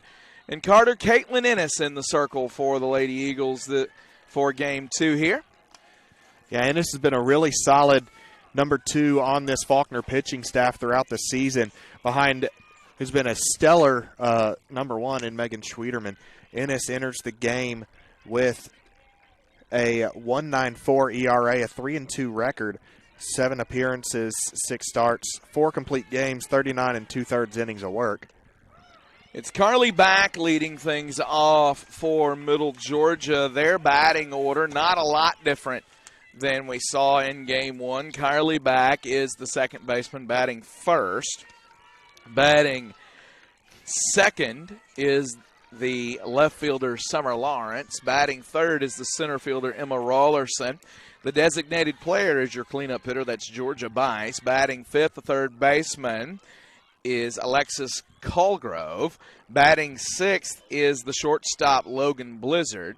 Batting seventh is the first baseman Addison Renfro. The lone change in the lineup is in the 8 hole, as Kaylee Harrison up and firing, not in time there, and an infield hit for Carly Back. The lone change in the lineup is in the 8 hole, where Barrett Howell, the right fielder, inserts. And then the 9 hole, the catcher is Lauren Heath. So that's the lineup for this team for Middle Georgia today. And then defensively around the horn for the Lady Eagles, Carter. Caitlin Ennis is in the circle. Gracie Pittman behind the dish. Lawrence drops the bunt down. Maddie McKee up and firing. Not in time. So Middle Georgia runners aboard early here. First and second, nobody out. First base, Tara Ammons. Second base, Katie Jolie. Your shortstop is Nicole Morrison. And your third baseman is Marky Hicks. Maddie McKee, I apologize. It's got Marky Hicks here on my screen. Ah, presto. The new stat software. So Maddie McKee is your third baseman. We called that a moment ago. That went over for a strike. Left to right in the outfield, Kaylee Harrison, Shelby Burbage, and Brianna Cagle.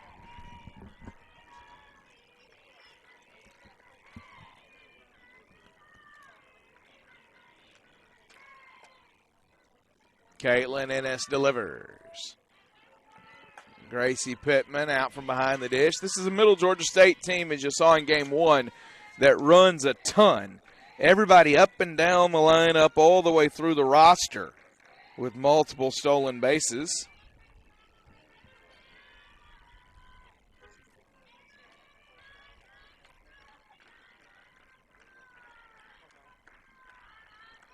A really, really good team, a lot of strong bats.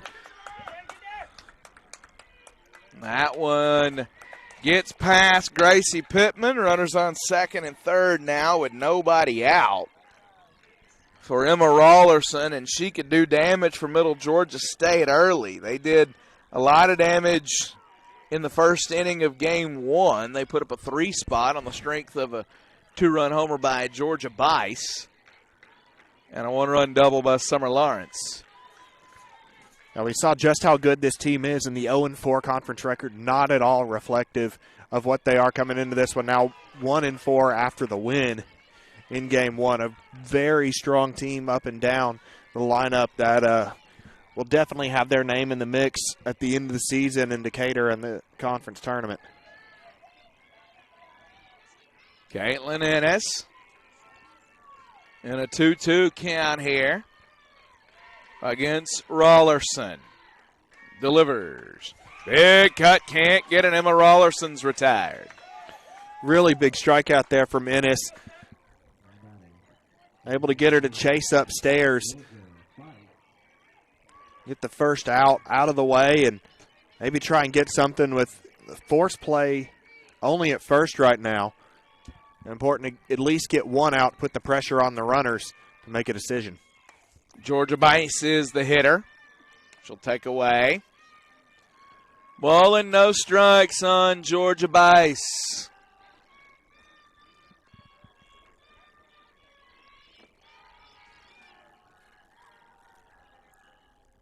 Ennis delivers. Bice, a little knuckler off the bat. Maddie McKee with a great effort. What a play by Maddie McKee. Yeah, Snow Cone grabbed that ball, just kept drifting away from her. But McKee got the edge of the glove to it, held on to it. Important second out there for the Lady Eagles. And that's going to bring Alexis Cosgrove to the plate.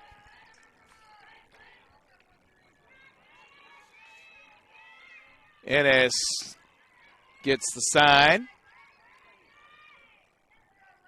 Delivers. That one over for a strike.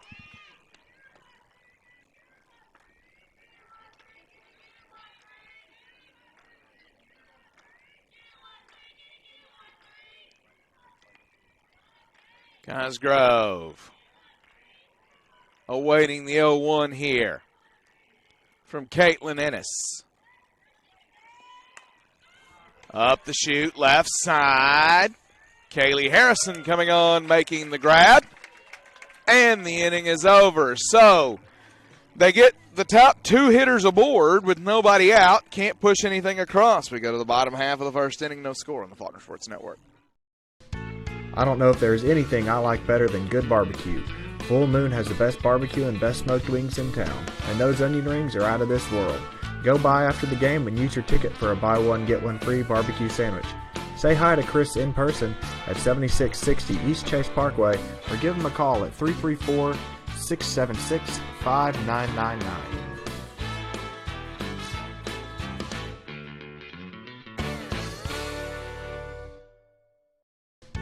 I don't know if there's anything I like better than good barbecue. Full Moon has the best barbecue and best smoked wings.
Shelby Burbage leading off bottom half of the first for Faulkner here.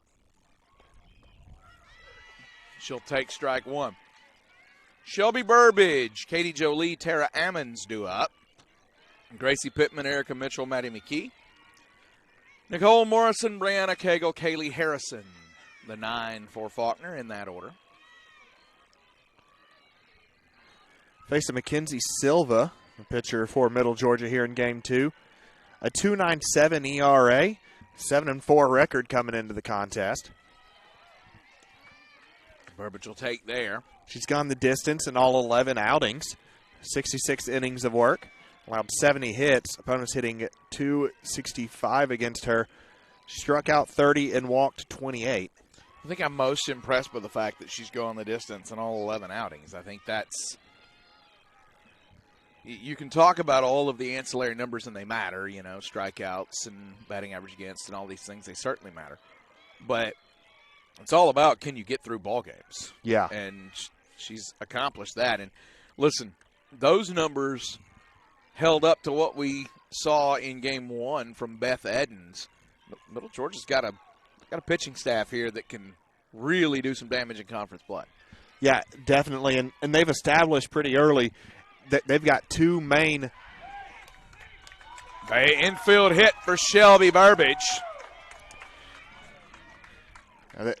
They've got two main pitchers Riley Edge is the only other pitcher. She's thrown 1 inning of work, and Mackenzie Silva and Beth Edens have been carrying the torch for them, and 2 very similar numbers sets too in terms of ERA, strikeouts, batting average against, all those, and that'll be really important when you hit those late April, beginning of May hot days. Katie Jolie drops down a bunt. Shelby Burbage is at second. And the throw, did she get? No, pulled her off the bag. So pulled her off the bag. Katie Jolie is at first. It took all the second baseman could do there, Carly back, to try to corral that ball. And Katie Jolie's aboard, and that allowed Burbage to move up to third. And Hal Wynn's team playing a little small ball, putting some pressure on to start here. Yeah, it's something we didn't see much in Game 1. A lot of swings early on from the Lady Eagles, and now it's more of now a lot of just putting the ball in play and making the defense make plays, and so far, so good for the Lady Eagles.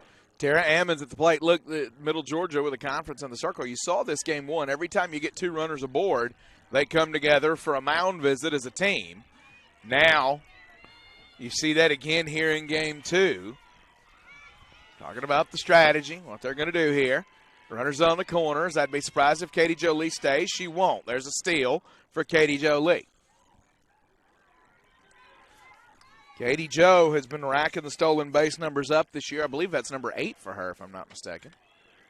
Trying to get my paper sorted out here in front of me and find her. Now that is number 13 for Katie Jolie. Whoa, I'm way off then. Yeah. So Katie Jolie, she had 7 coming into last weekend. So you think in the last 3 games she had 5 prior to that one.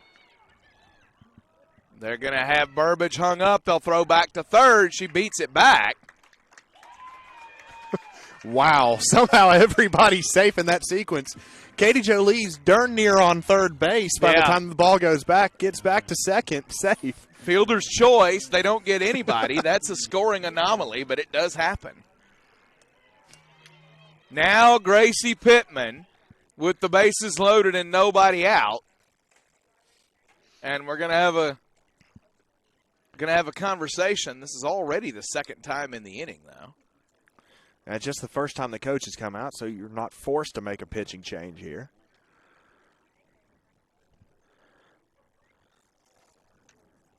Bases loaded for Gracie Pittman. That's a dangerous place to be for the Middle Georgia State Knights. 4 home runs and 14 RBIs for Pittman on the season, and she is definitely due for one.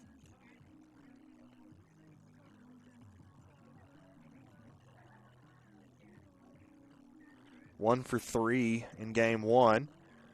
So numbers suggesting pretty good odds for her here in this at bat. But if you're Middle Georgia, you got to find a way to get out of this jam. Caitlin Ennis able to work her way out of one. First 2 runners on, nobody out. Now Faulkner countering all 3 on, nobody out. What can Mackenzie Silva do with it? Sylvia, rather. Gracie Pittman steps in, native of Prattville, Alabama. Grounded to the shortstop. They're going to come home. Not in time. Shelby Burbage beats it. And another fielder's choice where they don't get anybody. And it's an RBI for Gracie Pittman. Listen, you don't throw out Queen SB. That's how that works. Not at all. She has unbelievable speed. Shelby Burbage, one of the fastest players I've ever seen on the softball field. Yeah. She had one play. A lot of y'all, unless you were at the Gulf Coast Invitational, didn't see it. Hits a gapper that rolls through in the outfield and just keeps running. Kept on running and walked the last 60 feet. Basically walked from third home. Was flying in like an airplane. Yeah, and she's now got 82 stolen bases in her career. So Shelby Burbage with the speed, ridiculous, and still loaded with nobody out for Erica Mitchell. There's a strike on her. That one ripped past the shortstop's going to get at least one home. Katie Jolie scores. It's 2-0 Faulkner. They'll stay loaded with nobody out for Maddie McKee. Great cut there by Mitchell. But the thing about that is, if your infield's back at normal depth, that's probably a double play ball. Yeah, definitely. Blizzard, a really talented shortstop, and just couldn't get to that one, playing in, trying to get the lead run out and Lee at that point. McKee to the first baseman. They're going to get Ammons at the plate. So one retired now, still loaded for Nicole Morrison. Coco Morrison had a run-scoring double in Game 1. Drove in the only Faulkner run of the ball game. Coco's been hitting the ball really well the past couple weeks. Already the 7th batter of the inning for Faulkner.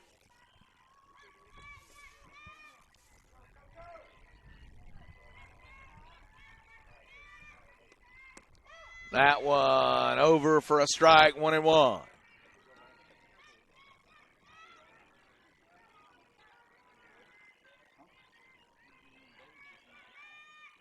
Sylvia delivers. Coco fouls that one off her foot.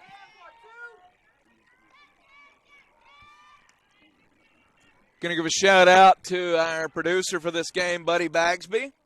Got our man Overton Gates on camera.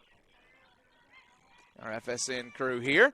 Coco Morrison can't get that one. She'll strike out. That's a huge strikeout for Sylvia to get somebody out with the ball and without the ball being put in play. And if she can find a way to get Cagle and limit this to 2 runs, you got to say that's pretty good. Yeah, you got to feel good about it, especially with the way you've been playing defensively. Haven't made any mistakes. Faulkner's just been hitting the ball well. You made a great throw home, but Shelby Bourbon's just too fast. Misses outside corner. 1-0 count. Getting out of here with 2 runs would be a massive win for Middle Georgia. Faulkner also feel good about it with the way Caitlin Dennis has been pitching of recent, too. 1-1 count now on Brianna Cagle, the right fielder, the 8-hole hitter. Bases still loaded, 2 away. Cagle takes away there.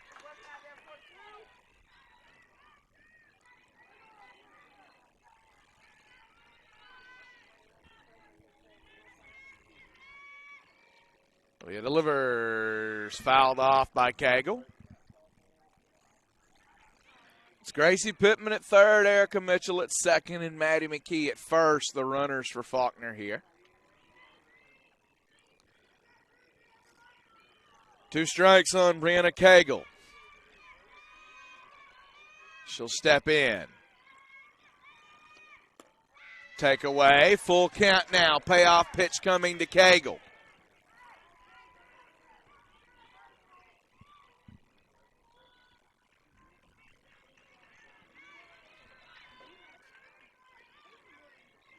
Delivered, big cut, can't get it. Cagle's retired. They'll leave them loaded, but Faulkner strikes for 2. We go to the second on the Faulkner Sports Network. Sell online tickets directly from your school's website. Scan digital or printed tickets with the Hometown Gate app. And get immediate access to ticket revenue with real-time reporting. At no cost to your school. It's that easy to bring touchless ticketing to your hometown. Hometown. Fast scans, happy fans.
Logan Blizzard leading off the inning for Middle Georgia State.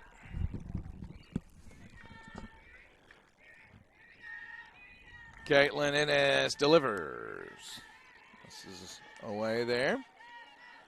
It's incumbent upon Caitlin Ennis now to put together the shutdown inning since her team gave her the lead and kind of firmly keep that momentum in the Faulkner dugout. Instead, she's behind in the count early.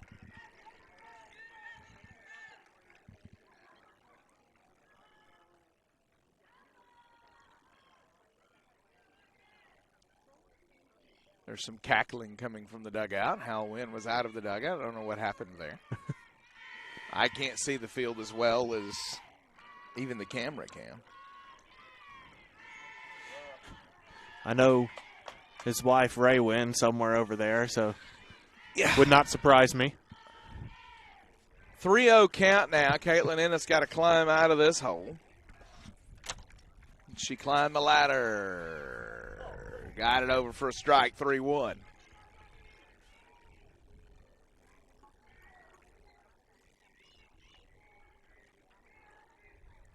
Ennis. Rocks, fires, delivers. Got it in there, 3-2 now. Full count, payoff pitch coming to the Middle Georgia shortstop. Gets the sign. Fires. Fouled back. So we'll go again here. 7th pitch of the at-bat coming. Faulkner baseball winners today.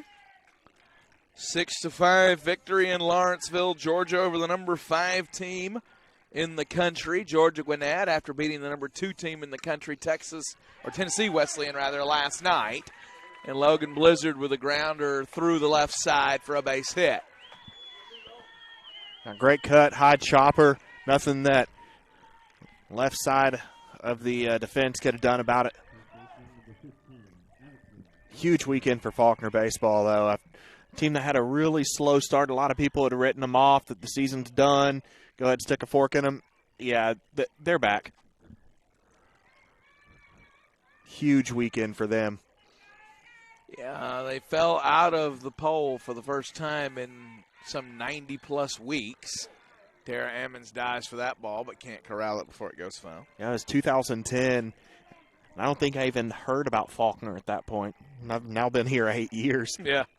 Either as a student or as a employee here, so.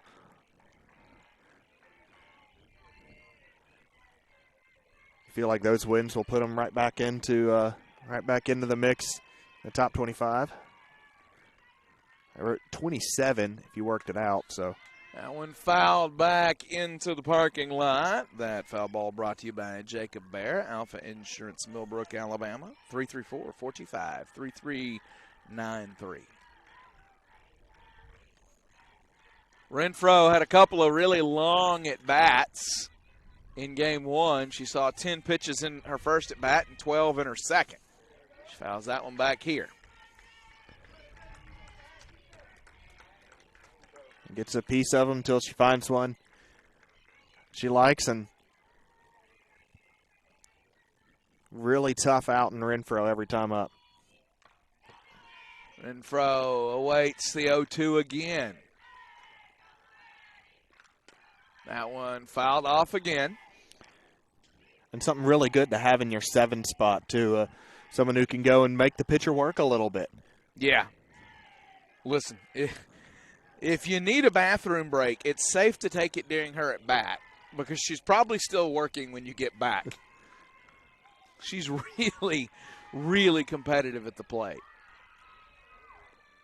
She'll take that one high. Ball and 2 strikes.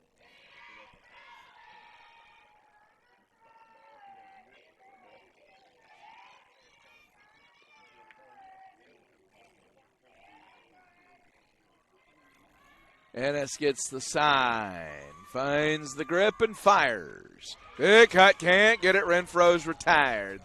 The first out of the second inning.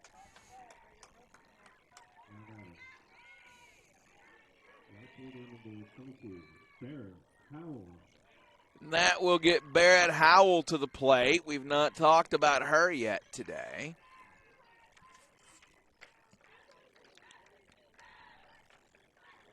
Howell batting .240 on the season.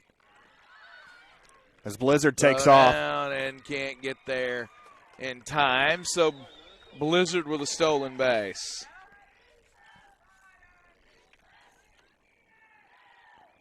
Howell slugging .320 on base of .345.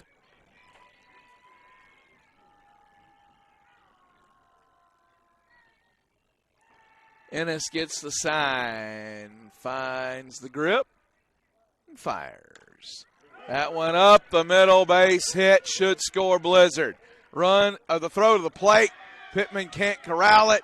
Now Blizzard's hung up. Now Pittman can't find the ball, and Blizzard will score.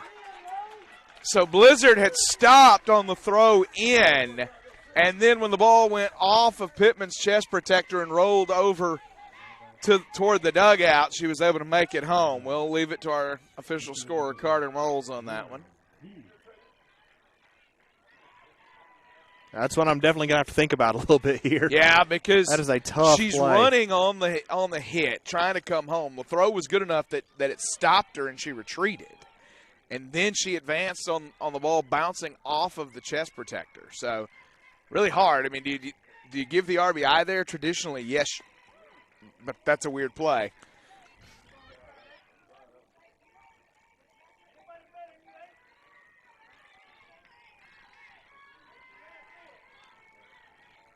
So 2-1 for Heath here with a strike on her. And it hit Heath. Nope, they'll say she leaned out. She didn't try to get out of the way.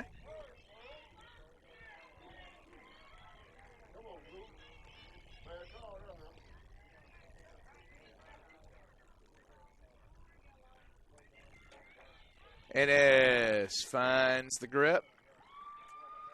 Delivers. Heath straightaway center field. Shelby Burbage is there. Makes the catch. And that'll tie the ball game. The sac fly for Lauren Heath.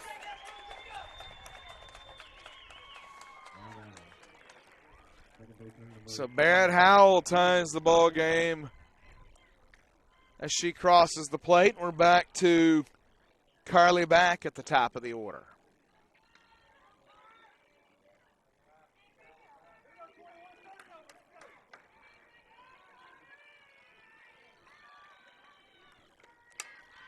Shortstop.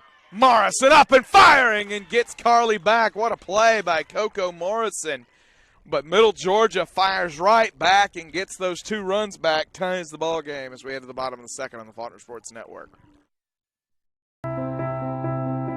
Connections matter now more than ever. At Guardian Credit Union, we live to make connections, to provide hope, to strengthen our communities, to create stronger financial future. These connections happen in our credit union, in serving our communities, and even in the small moments of sharing a bench with a neighbor. Connect to your goals. Connect to your community. Connect with Guardian.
was perfect.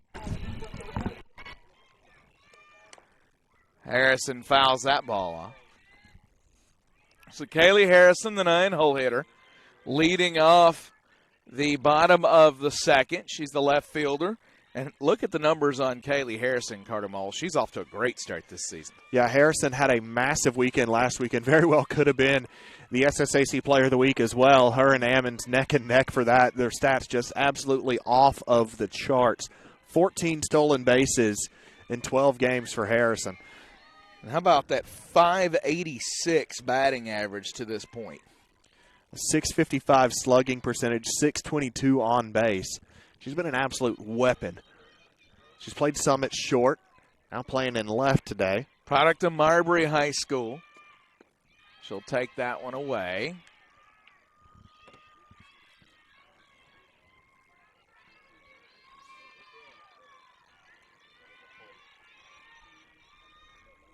Sylvia delivers that one. Left side, Blizzard up and firing, no chance. Kaylee Harrison is so fast that she was on the back side of the bag by the time the throw got there. So an infield hit for Kaylee Harrison and batting down the hatches because there's fixing to come a thief in the night. So And with Harrison in the 9th spot, Burbage at the 1, you essentially have 2 leadoff hitters. Yeah. Harrison pops off there. So ball 1. The stolen base combination between the two of them is ridiculous. Of course, you talked about the 14 there. You got the 17 and now 18 of Shelby Burbage, along with the 12 of Katie Jolie. And what a throw there to get the speedy Burbage at first base. Yeah, incredible throw. The bunt a little bit too forward up the middle for Burbage, but had to be a great play and was by Cosgrove there to get her. Katie Jolie. And now, as we talked about earlier, Katie Jolie stole a base earlier as well, so 13 stolen bases for her on the year. So this is the speed part of the lineup for Faulkner. Harrison pops off the bag and will return after strike 1. And Lee, not necessarily a player in the past that's been too dangerous on the base pass, but this year has become a rocket. She's very clearly picked up at least a step. Out ball in the gap, caught by the center fielder, and Harrison had to retreat. So 2 gone now for Tara Ammons if they're going to do anything with the Kaylee Harrison base hit. It's got to come here with 2 outs. The good news for Faulkner is with Harrison's speed at second and 2 away, she's running on contact here. That will foul back. A foul ball brought to you, as I heard glass shatter on that one. That foul ball brought to you by Jacob Bear, Alpha Insurance, Millbrook, Alabama. Jacob Bear, Alpha Insurance, Millbrook, Alabama, 334-425-3393. Ammons right side, fielded by the second baseman, back, and the infield hits amounts to nothing. We go to the third on the Faulkner Sports Network.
2-3-4 due up in the inning for Middle Georgia State as Summer Lawrence leads it off, the left fielder. Big cut, misses that one. Lawrence has been active in left field. Several putouts today so far. Ennis gets the sign. Rocks back and delivers. Misses high. 1-1 count. 3 putouts defensively in the first game. My memory serves me right, hadn't had any in this one yet. For a left fielder, it's pretty active. No miss. 2 balls and a strike.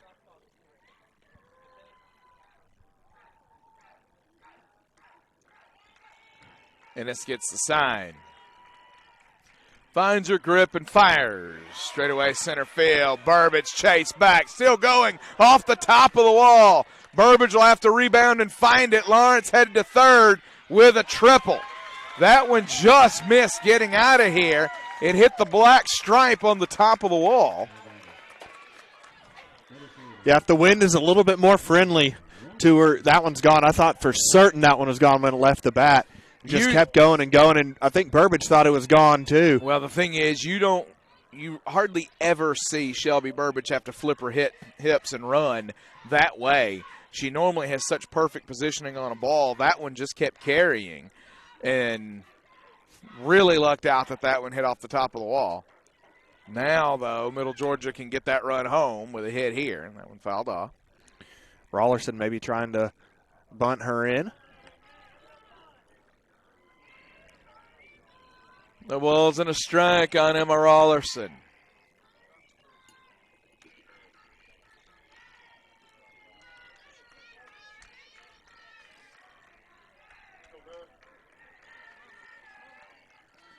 Ennis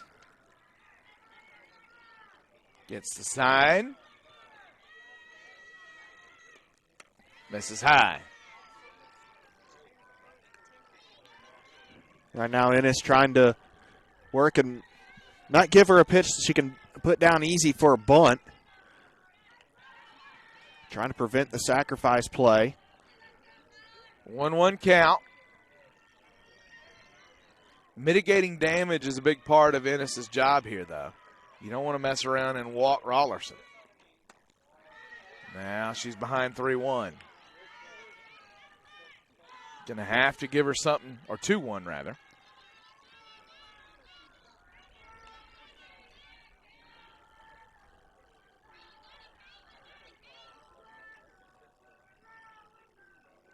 Ennis delivers. Did she check? They'll say she checked. 3-1.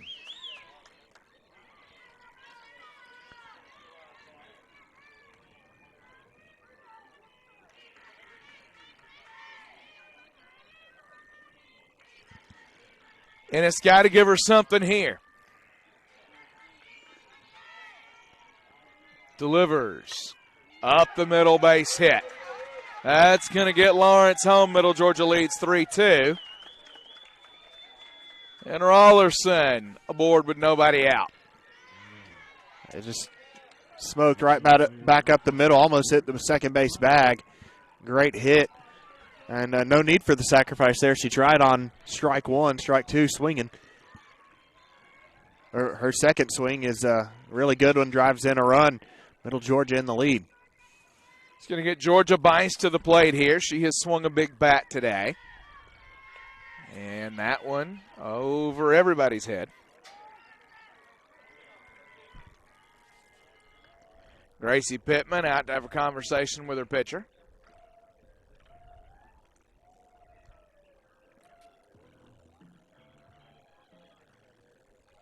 So Pittman returns to her spot behind the plate.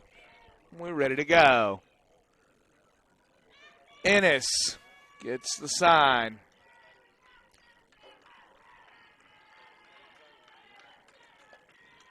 Delivers. That one right center field. Shelby Burbage can't get there. It's over her head. She'll look to get it in. The relay goes to third, and they'll hold Vice at second, but it's an RBI double, and Middle Georgia's up 4-2.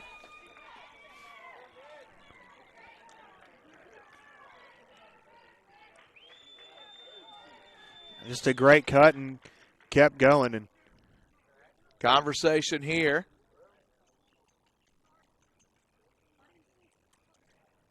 All right.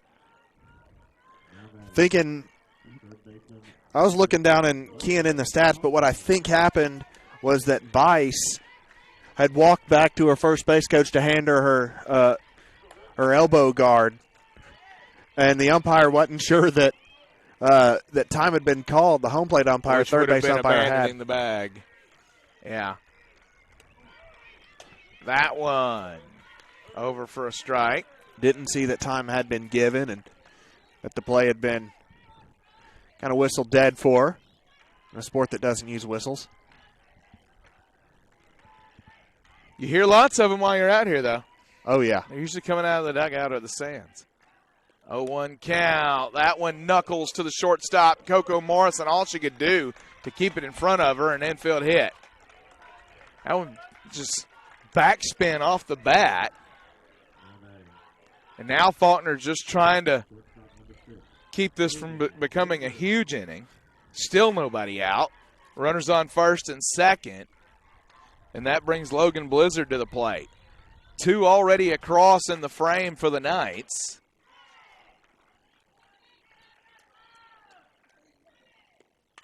That one fouled back.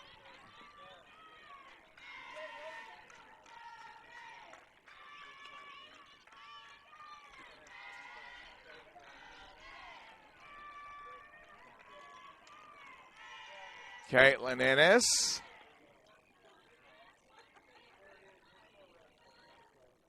Gets the sign, finds the grip, and delivers. This is high.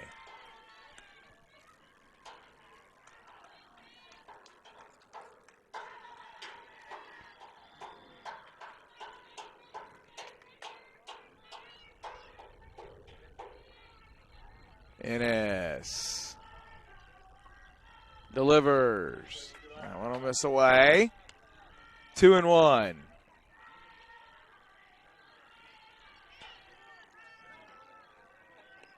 Ennis has to find a way out of this. Still nobody out situation. And as we mentioned, the runner on third, nobody out, limiting the damage. Getting even more and more important here. 2-2 count now as that one found the zone.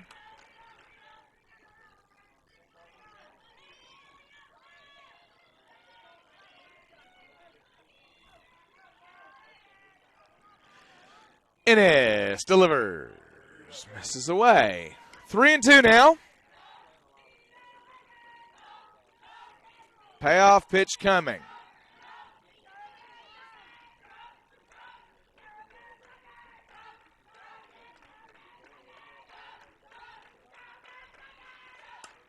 Straight up the chute. Maddie McKee squeezes it, and there's one out. So at long last, the first batter is retired in the inning here. Important to note, infield fly given there. Addison Renfro, the batter. No, McKee was there. We saw, I believe it was the Stillman doubleheader last week where an infield fly ended up advancing some runners, but as the ball hit the dirt. That one fouled into the parking lot. That foul ball brought to you by Jacob Bear, Alpha Insurance, Millbrook, Alabama. It's Jacob Bear, 334-425-3393. Caitlin Ennis delivers. This is high. Addison Renfro, she of the double-digit pitch at bat, is the one at the plate right now.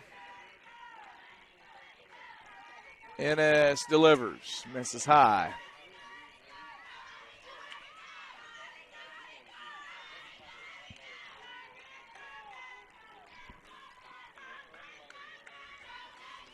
2-1 count.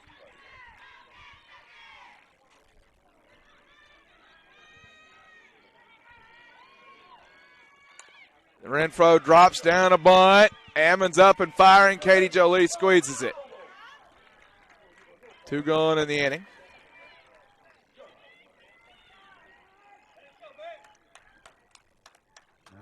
And that's going to bring Barrett Howell to the plate. Really good work by Lee, not only to just get over and cover first, but also making the play on the throw. Could have been bad, but it was slightly off the mark if Lee weren't there ready for it. Those runs would have easily come in. Base hit will score 2 here. That one misses. Barrett Howell had a base hitter first at bat.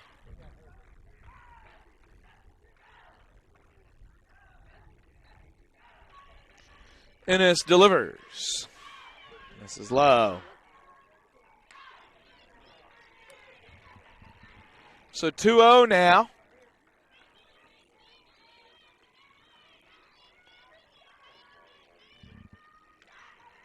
Ennis gets the sign. Rocks back and fires. Left field. Kaylee Harrison is there, and the inning is over. Middle Georgia strands 2, but not before they score 2. They lead 4-2 on the Faulkner Sports Network.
Yes. Gracie Pittman leading off the inning here for Faulkner.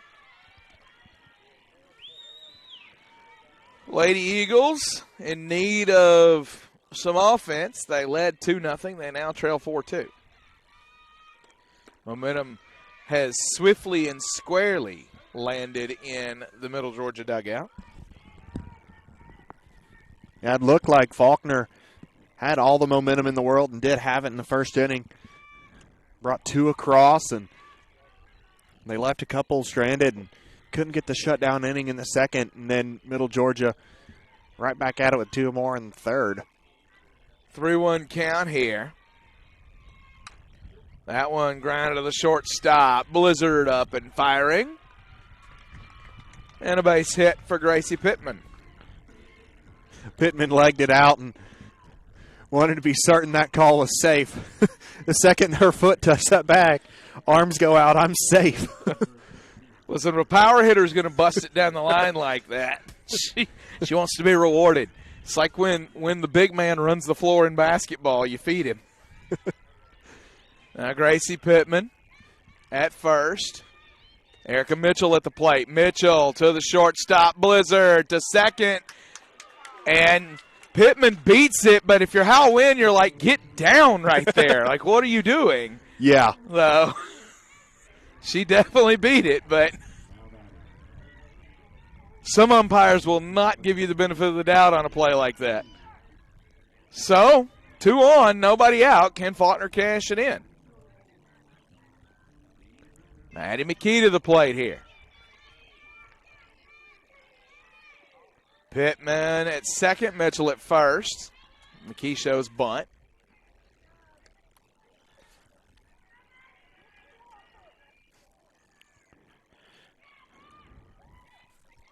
Evidently, she offered at it somewhere. No balls and a strike. Wasn't able to pull the bat back in time. I'll be honest, live I thought she did. Sylvia delivers. That one knuckles to the left fielder, Summer Lawrence, and there's one out. So that'll get Coco Morrison to the plate. She swung it well today. Unproductive out there. Showed bunt on the first one and decided to swing for the second offering. Couldn't advance anybody. That one misses. Morrison. 1-0 count. Looking to drive somebody home here. She'll take there. 2-0.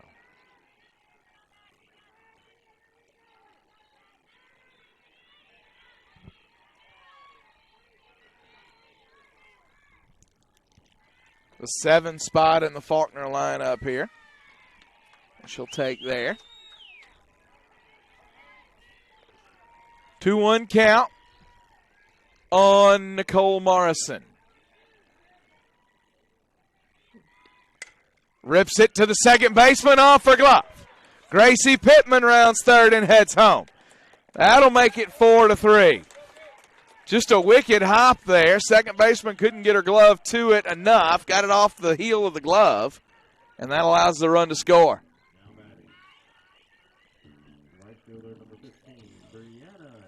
Brianna Cagle to the plate.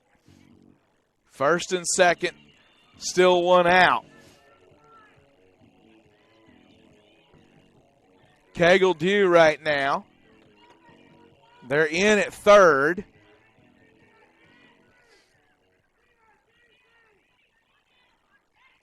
See what Cagle can do here. She'll take away 1-0. Cagle's got good speed.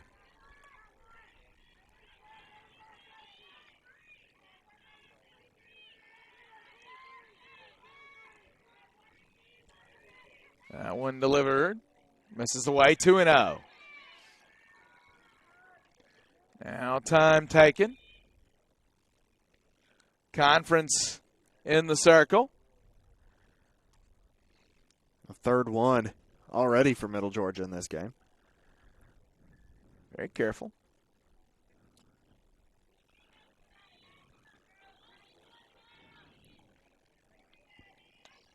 Making sure they're on the right page here.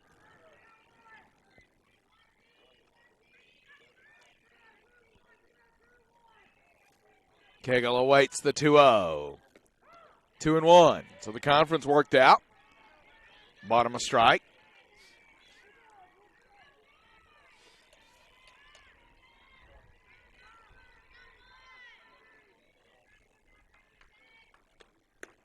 Outside corner again, 2-2 now. So Cagle, 2 balls, 2 strikes, 2 on and 1 out. See what she can do. Sylvia delivers. Cagle down the third baseline, stays fair, an infield hit for Brianna Cagle.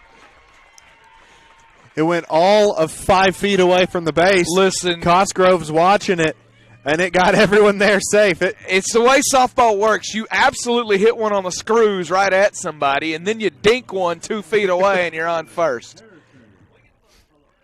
But that's often that kind of thing that gets you out of a slump, too. It is, and Cosgrove made the right decision there. The ball had a ton of spin on it. You expect that one's gonna go out into foul territory, but it just didn't. It died. and stayed right there. Everyone advances 90 feet. Bases loaded for Kaylee Harrison. Harrison with one out and the bases loaded. She legged out an infield hitter first time. She offers it this one here. Or did she? I don't think she did. Did not. Okay, ball in, no strikes. Harrison awaits. Smoked foul left side into the treetop. And a cloud of pollen greets the fans here. Ah, the Yellowhammer. Spring has arrived and the Yellowhammer is here. 1-1.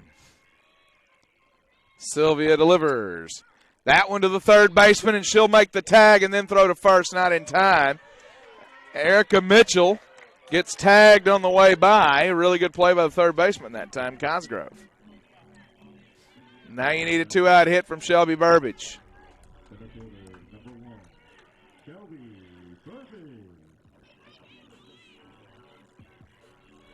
Now Burbage 1 for 4 in game 1.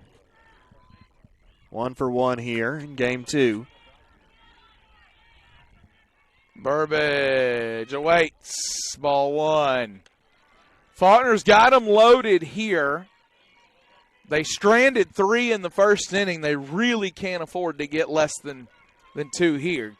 They really need another run out of this. Strike 1.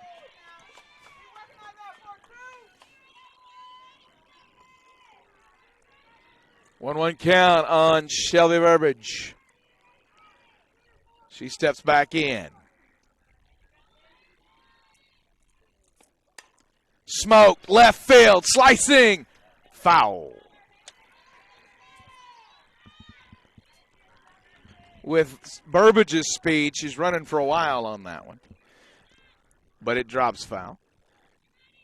Harrison's probably on third, even though that one went into left and not deep left with her speed and 2 outs. Burbage offers, can't get it. Sylvia works out of it. She allows 1 but strands 3. And it's 4-3 Middle Georgia on the Faulkner Sports Network.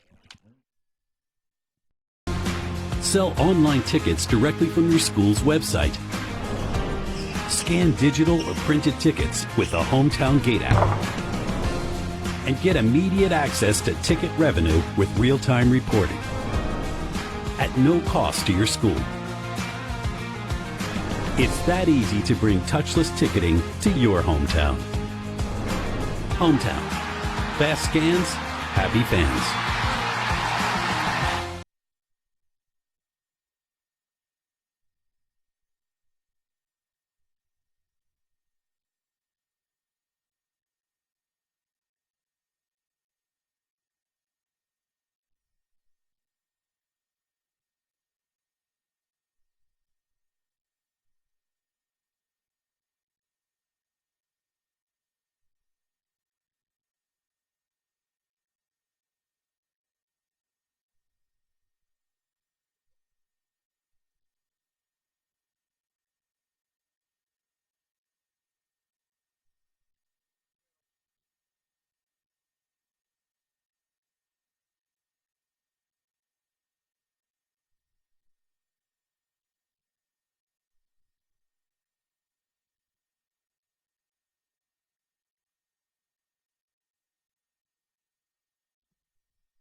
The catcher, Lauren Heath, leading it off. 9-1-2 due up this inning for Middle Georgia. She'll foul that one back. So Caitlin Ennis's team got her a run. Now she's got to hold Middle Georgia and get her offense back to the plate. Faulkner has had no problem getting base runners on. They've had an issue getting them across. Yeah, they have. And both teams been hitting the ball really well. 14 combined hits in the first 3 innings, plus a couple errors. That one misses high. And a handful of fielder's choices as well. Yeah.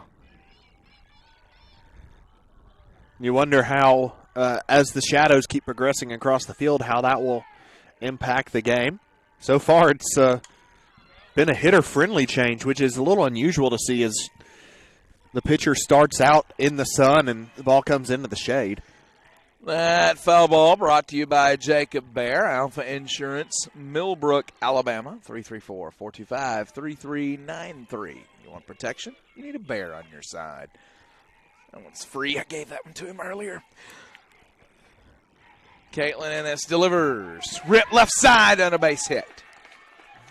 So Lauren Heath came in struggling at the plate, but she's had a good day today. And just another good hit right there from Heath, her second of the afternoon.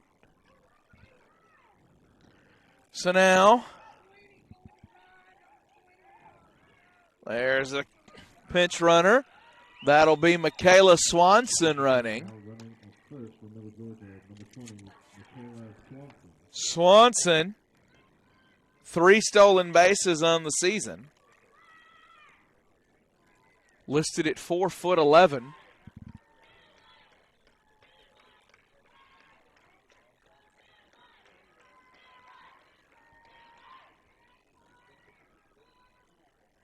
Ennis fires, and there goes Swanson. Stolen base. She's got 4 now. Good jump, and they're pretty easy.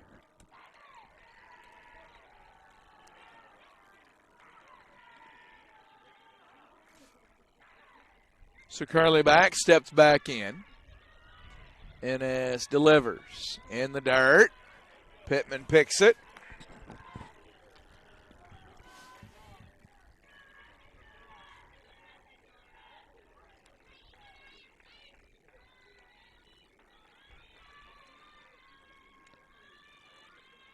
Ennis gets the sign, delivers. Flared left side. Kaylee Harrison with the catch. Misread it a little bit at first, had camped out. And then realized it's dropping a little bit short for her. Harrison made the proper adjustment and made the catch in the end, but a little bit more challenging on herself than she would have liked to make it. Summer Lawrence at the plate. She hit a ball off the top of the fence in her last at bat that went for a triple. There may be a dent on it, too. It was a hard hit. Fouled that one back.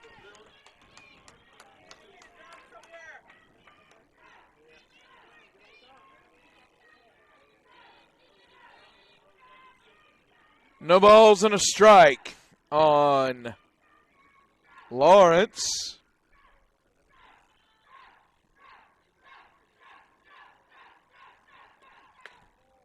Misses away. 1-1.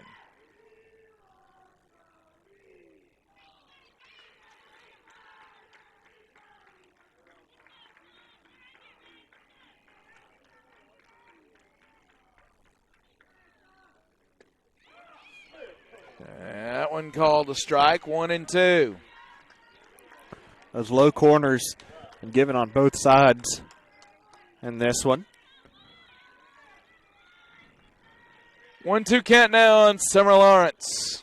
Ennis gets the sign. Delivers. Up the middle. Morrison up and firing.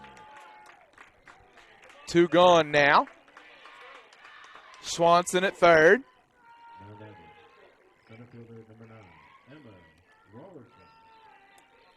And that's going to get Emma Rollerson to the plate.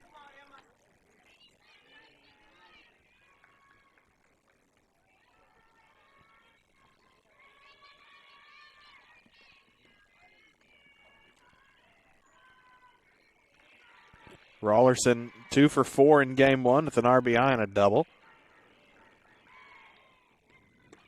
Big cut. Can't get that one.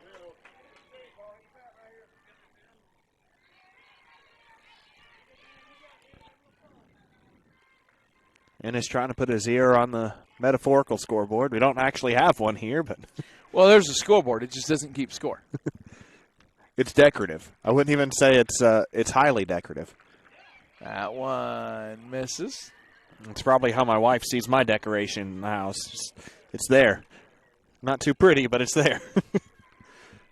You're fond of it. It has meaning to you. I don't understand why you wouldn't want a whole bunch of soccer scarves pinned to a wall. I just don't get it. Ennis delivers. Foul back.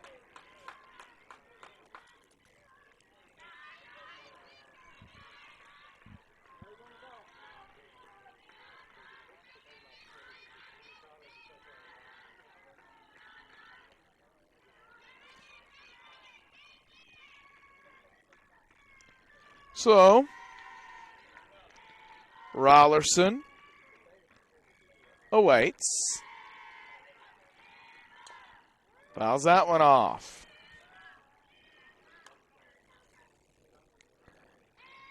"76 pitches already into the outing for Caitlin Ennis.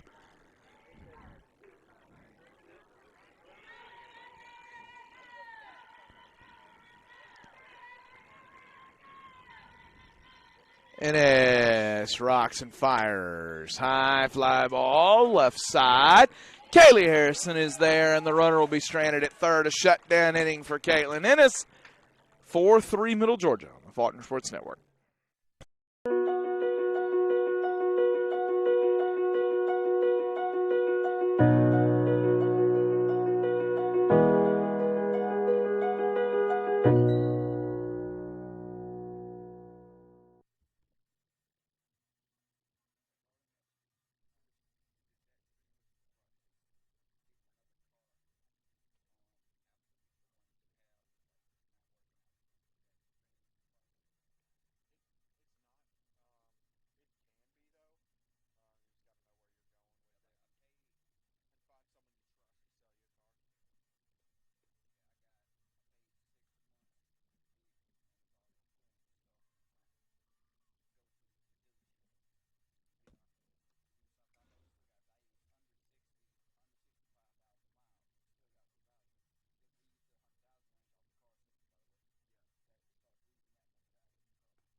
Two, three, four in the order due up for Faulkner here in the bottom of the fourth. Katie Jolie leading off. High fly ball, left side foul. Lee's been getting good charges on him. Just hadn't been able to straighten out the ones she's gotten the best contact on, and the ones that have gone in play haven't been the best of contacts for her yet today. Not at all. She'll step back in with an 0-1 count on her.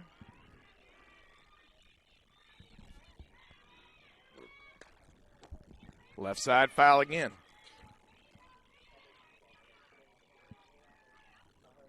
Another strong cut, but not a fan of that left field foul line right now is Katie Jolie. And she's asking, is this line regulation, Coach? She'll step back in. Big cut, can't get it. It's a 3-pitch at bat. Tara Ammons to the plate. Sylvia just completely unfazed by the two good contacts that Lee had gotten. Got her go low and away after one, and Lee just couldn't catch up to it. That one ripped left center field, and the diving center fielder can't get there. Ammons at second with a double, and maybe that gets something started for the Lady Eagles. Ammons just found her sixth double of the season. That'll get Gracie Pittman to the plate. Great effort by Rollerson out there in center. Just couldn't get to it. Yeah, it may have touched the top of her glove, just unable to finish the play, but really good effort. Strong to get back up. Good work by Lawrence to go over there and help her out as well.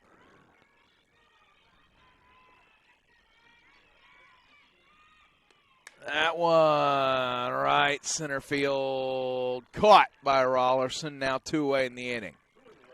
Erica Mitchell to the plate.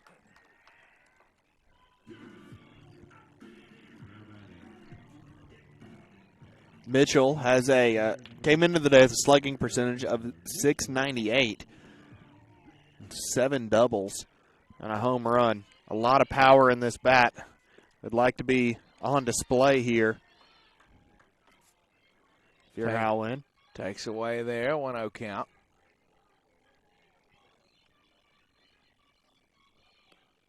Big cut, can't get it. 1-1.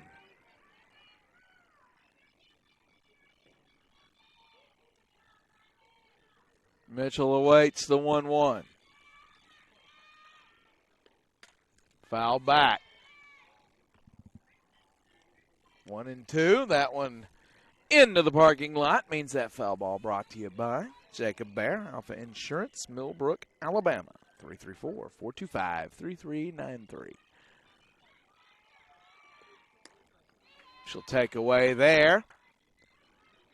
So 2-2 count now on Erica Mitchell. Faulkner needing a base hit here to try to get Ammons home and tie the ball game.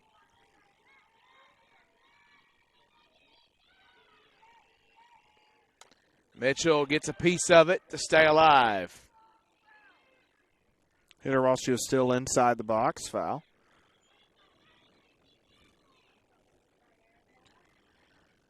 So Mitchell still 2-2. 2 away here in the bottom of the 4th. Sylvia sets and delivers. Erica Mitchell goes down swinging. So now we go to the 5th. Middle Georgia leading 4-3 on the Faulkner Sports Network. I don't know if there's anything I like better than good barbecue. Full Moon has the best barbecue and best smoked wings in town, and those onion rings are out of this world. Go by after the game and use your ticket for a buy one, get one free barbecue sandwich. Say hi to Chris in person at 7660 East Chase Parkway or give him a call at 334-676-5999.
Georgia Bice, the cleanup hitter, leading off this inning for Middle Georgia here in the top of the 5th. Ennis delivers, and that one high and away. 1-0 count. Try to do our best here to keep you informed as the shadows are starting to wreak havoc with the camera view. You can see right field with a lot of sun, and then everything else with not so much sun. Yeah, I tried shooting photography in these exact conditions last Sunday, and it was tough to shoot because it's not a thing. 2 completely different settings, and for the pitcher and the second baseman, which is very tough to try and change. Yep. Ennis misses high.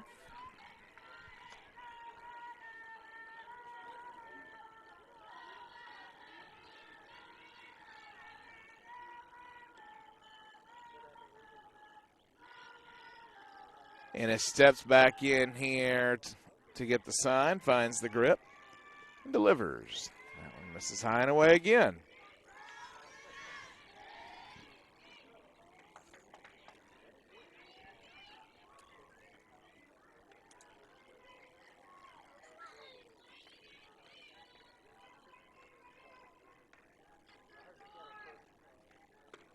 That one over for a strike. 3-2.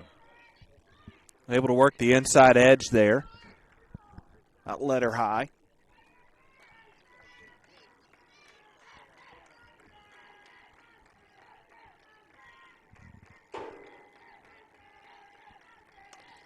Bice knuckles that one over the shortstop into left field. That one, another one of those balls with a lot of backspin on it. So the leadoff hitter aboard. Yeah, good cut there, and nothing defense could have done about that one. Just a great piece of hitting from Bice. It's going to get Cosgrove to the plate.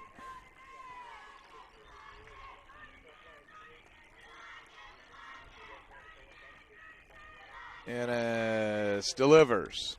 Foul back.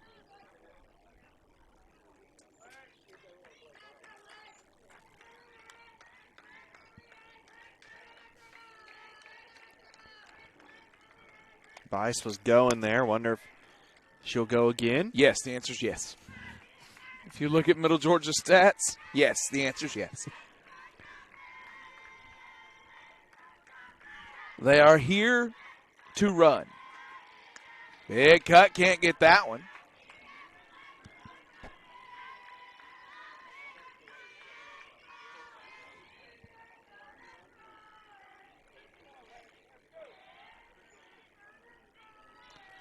And Cosgrove steps back in. Ennis back to the rubber, gets the sign. Rocks and fires. Misses low.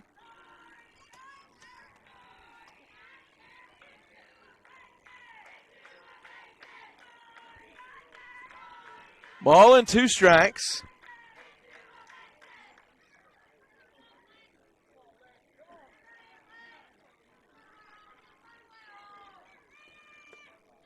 Cosgrove froze. I think Cosgrove might have thought that was a strike by our initial reaction. I think almost everyone on the field thought that was a strike. Ennis visibly disagreeing with that one, wondering where that one missed. Must have missed inside. Ennis delivers. Cosgrove tips it back to Ennis. The 1-3 put out moves Bice up. Cosgrove's retired, 1 out in the inning. So Logan Blizzard to the plate. Number 6, Logan Blizzard.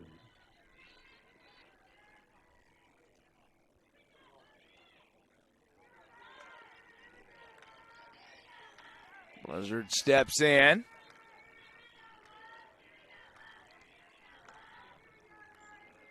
Ennis delivers. Up the middle, base hit. Kicked up high off the lip of the grass there. So runners on the corners. 1 out in the inning. And Middle Georgia threatened to add an insurance run.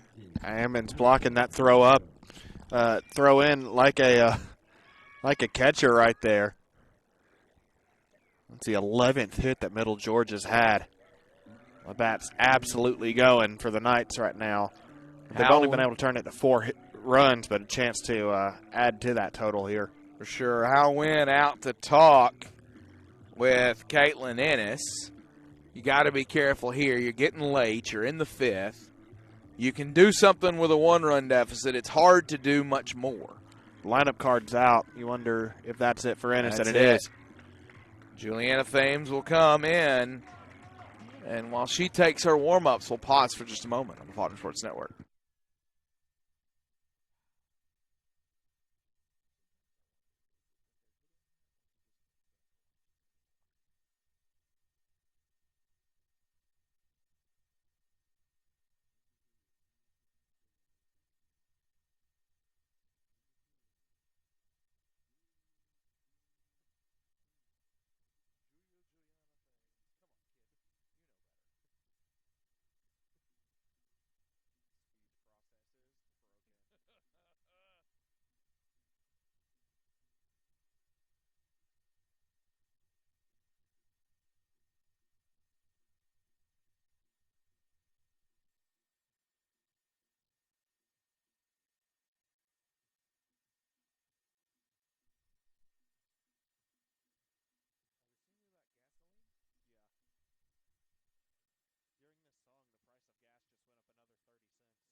So Juliana Thames into the ball game. We saw her a little bit in game 1. There's the throw down, cut off by Coco Morrison, throws to the plate. They got a runner hung up between third and home. We got a run down. They tag her out. So it's Pittman to Morrison to Pittman to McKee and the tag out. And you get an all-important out and a runner erased from the base pass. Juliana Thames doesn't have to do a lot of work for that one, just one pitch. Now can she get another out? That one over for a strike.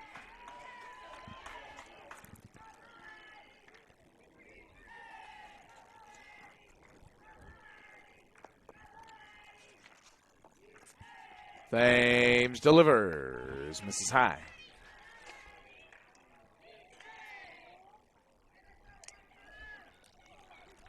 2-1 count now, or 1-2 count.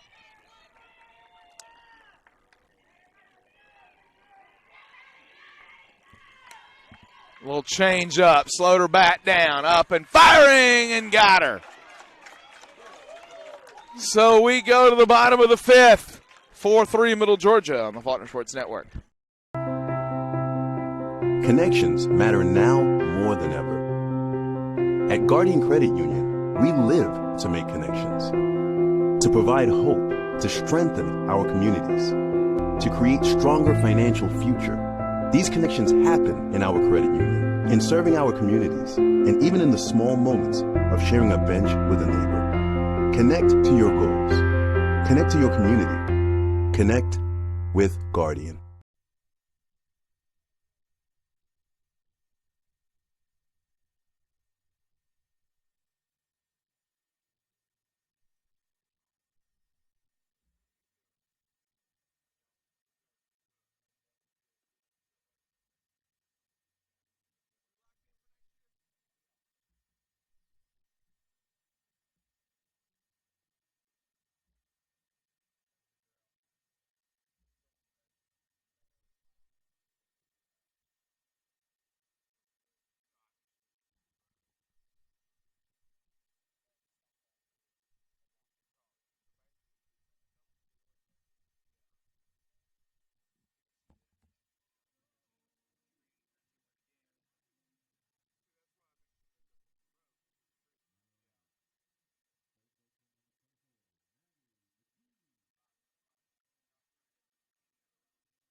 Maddie McKee leading off the bottom of the 5th is Faulkner.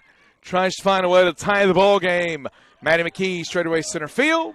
One gone. One pitch, one out. Can't do much better than that.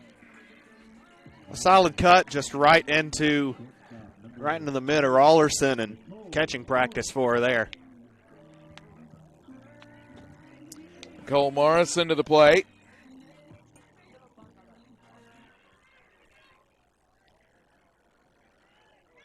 Sylvia finds the grip and delivers. That one over for a strike.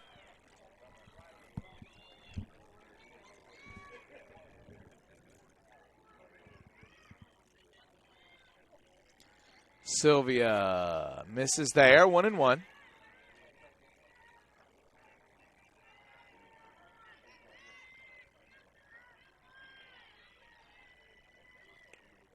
Big cut, can't get that one. Morrison behind 1-2 now.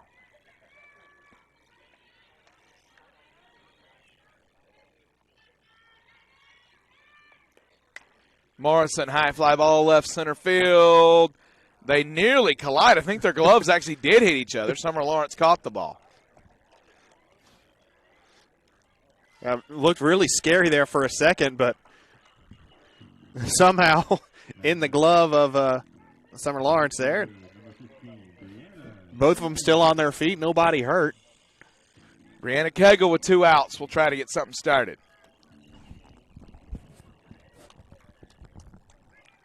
Cagle hit a ball about 2 feet earlier and reached first.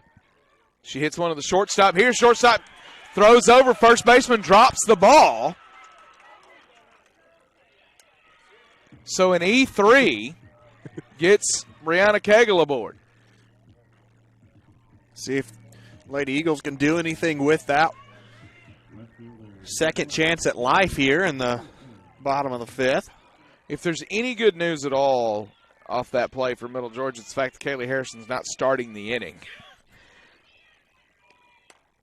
Harrison fouls it off because that Harrison-Burbage-Lee speed combo with nobody out, dangerous thing.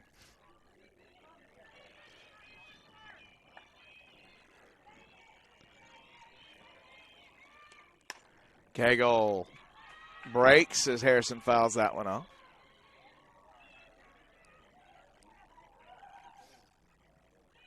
Oh, 2 now on Kaylee Harrison, the left fielder out of Marbury.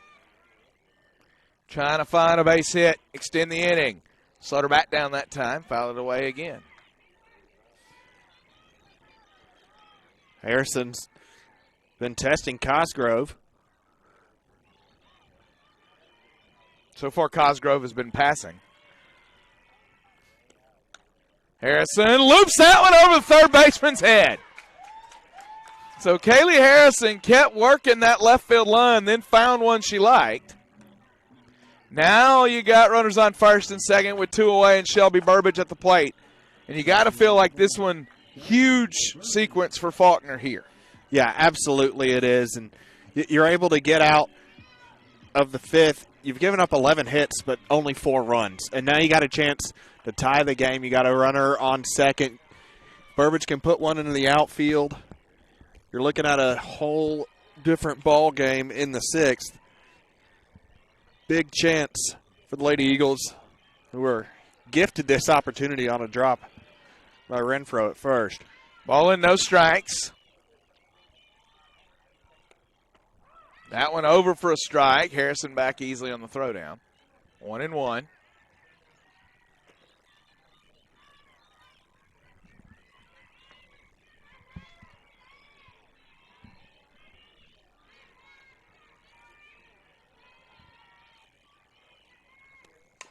That one on the ground. Cosgrove up and firing.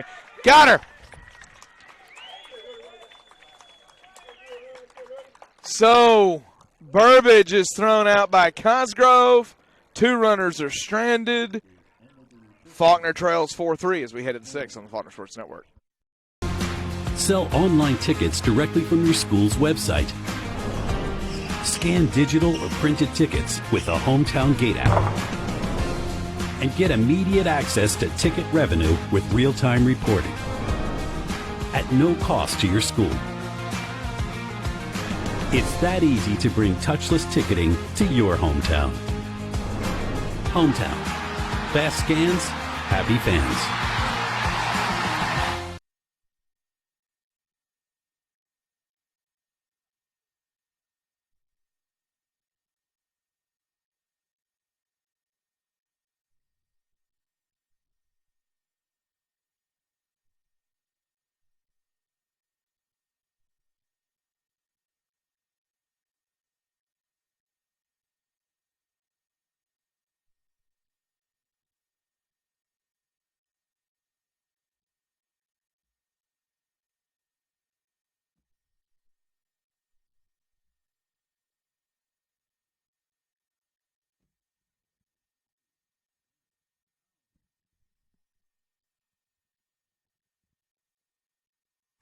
Barrett Howell leads off the inning for the Knights of Middle Georgia. 8-9-1 due up in the inning. Juliana Thames misses low.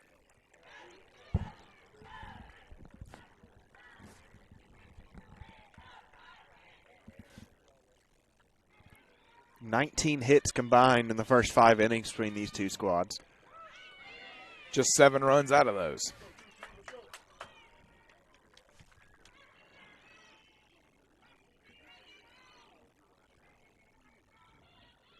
One count as Howell awaits. Woo! Pulled the string on that one. nasty changeup. That one was so slow coming across. It was at Howell's chin and just dropped into the zone over the last 5 feet because it had no speed left. I think it came so slow Howell changed her mind twice on it. Swing, not swing. Nope, no swing. Okay. And now she strikes out. Juliana Thames struggled earlier in the season, but her stuff's moving much better today. There it is again. That pitch has to feel good for Thames to be able to add to the repertoire because she hadn't had that off speed working too well for her so far. But you saw that last year too. Yeah. Like when she's going really well, that pitch is there for her. Yeah. The problem is that pitch doesn't help you if the other stuff isn't working. And today she has been able to get most of it working in her 2 relief appearances. There's a grounder left side. Coco Morrison up and firing. Picked out by Tara Emmons. 2 gone now. Back to the leadoff spot for Back. Second baseman, number 21, Carly Beck. So Back steps in. Thames gets the sign. That one low and in the dirt. Looked like she was trying that changeup again, just didn't get enough height on it. It's got to be a nice thing to start batters off with. They come up ready to hit, and then you just flick it in there. On the ground, Thames knocks it down, picks it up, throws. Not in time. So the E1, as Juliana Thames had it in her glove and then booted it. Nearly got her with the throw, too. Good effort and recovery, but. Well, and a great effort by Tara Emmons to keep that ball from getting away as well. Emmons, we haven't talked enough about it. You know, you had Ashton Fielding at that position for the last couple of seasons for Faulkner, and she was so stellar defensively. Tara Emmons has been every bit as good over there. Yeah, she has. First pitch, fly ball, Burbage catches it. And we head to the bottom of the 6th, 4-3 Middle Georgia on the Faulkner Sports Network.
Well, if Faulkner's going to make a run today, it needs to come in this part of the lineup, you would think. 2-3-4 deal up here, bottom of the 6th. You're down 1. Katie Jolie leading off, foul ball. Yeah, you want to get something going. Stranded a lot of base runners in this one, and both teams have been some pretty clutch pitching. 1-1 count on Katie Jolie as Faulkner tries to avoid an 0-2 conference Sunday.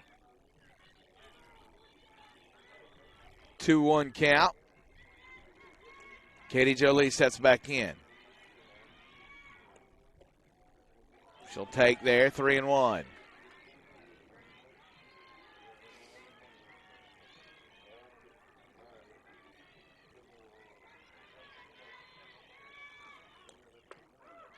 And that went over for a strike. Full count, payoff pitch coming to the Faulkner second baseman, Katie Jo Lee. Rips it foul.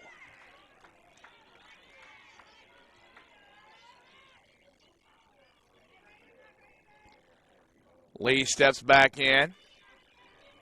His leadoff spot's been really good for the Lady Eagles to start the inning. 5 of 6 leadoff runners have gotten on board. Just 3 runs have come from it. Flares it right side, make it 6 out of 7. Katie Jo Lee with an opposite field base hit. Now Tara Ammons to the dish.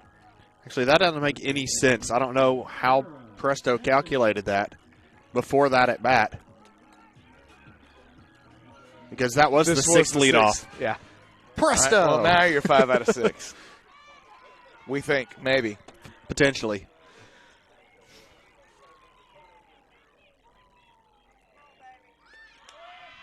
Tara Ammons bunts it foul.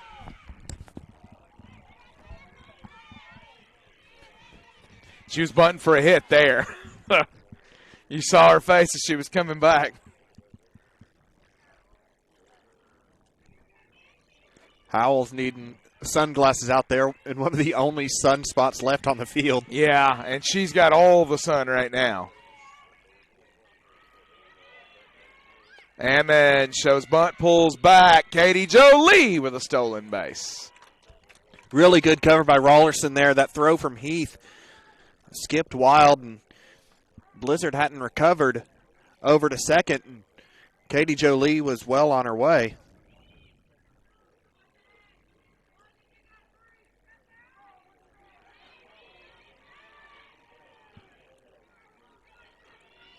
Ammons will step back in. 1-1 count. High fly ball, right field. Gone! Tara Ammons flips the script. 5-4. Faulkner in the lead now. Tara Ammons with a 2-run shot. That is her second of the year. RBIs 20 and 21 for the reigning SSAC Player of the Week. She tried to bunt it and then decided, never mind. You go from a bunt that barely fouls out, rolls out foul, thought she's on board with a bunt single, to an absolute crank over the right field fence and a lead for the Lady Eagles. Great at bat from Tara Ammons. So now Gracie Pittman up with nobody out. Faulkner suddenly leading 5-4. Strike one to Gracie Pittman. And if there's anyone who could go back-to-back on these home runs, it's Gracie Pittman. Oh, our producer, Buddy Bagsby, with the rally stand, so he is a part in what's going on here. No balls, or 1 ball, 1 strike? Believe so. Maybe. Who knows? I may have hit the wrong button. Could be. Froze her there, but it missed. So 1-2 is your count. 1 ball, 2 strikes. Gracie Pittman steps back in. Through the left side, a base hit for Gracie Pittman. Logan Blizzard couldn't get there, didn't quite have the angle on that one. Now Erica Mitchell to the plate. They're going to run for Pittman at first base, I think. Likely be Courtney Haney, if I had to guess.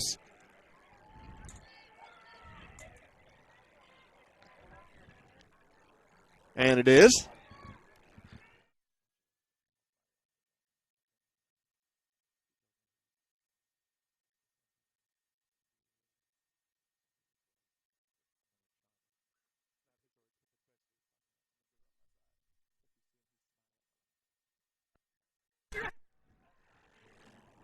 Pinch runner is Courtney Haney at first base.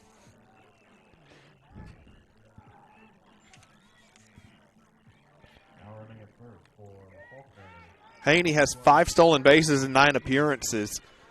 That's pretty good. That'll play. Yeah. If you keep doing that, they'll keep putting you out there. Mitchell, big cut, misses that one.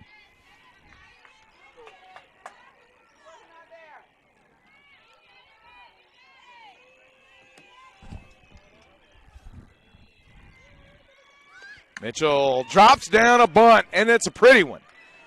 Nice sacrifice there, 1-4 on the put out, but Haney's at second. In scoring position with one out.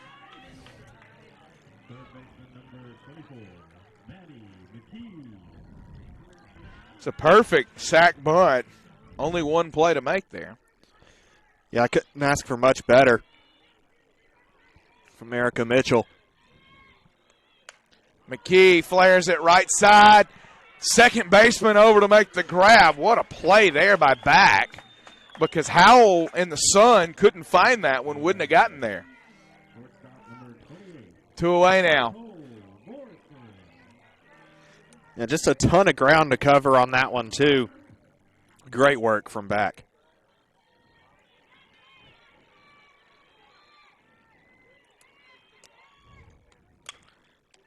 And stabbed by Sylvia, which saves a run. But the 2-run shot from Tara Ammons has Faulkner in the lead, 5-4, headed to the top of the 7th on the Faulkner Sports Network. I don't know if there's anything I like better than good barbecue. Full Moon has the best barbecue and best smoked wings in town, and those onion rings are out of this world. Go by after the game and use your ticket for a buy one, get one free barbecue sandwich. Say hi to Chris in person at 7660 East Chase Parkway or give him a call at 334-676-5999.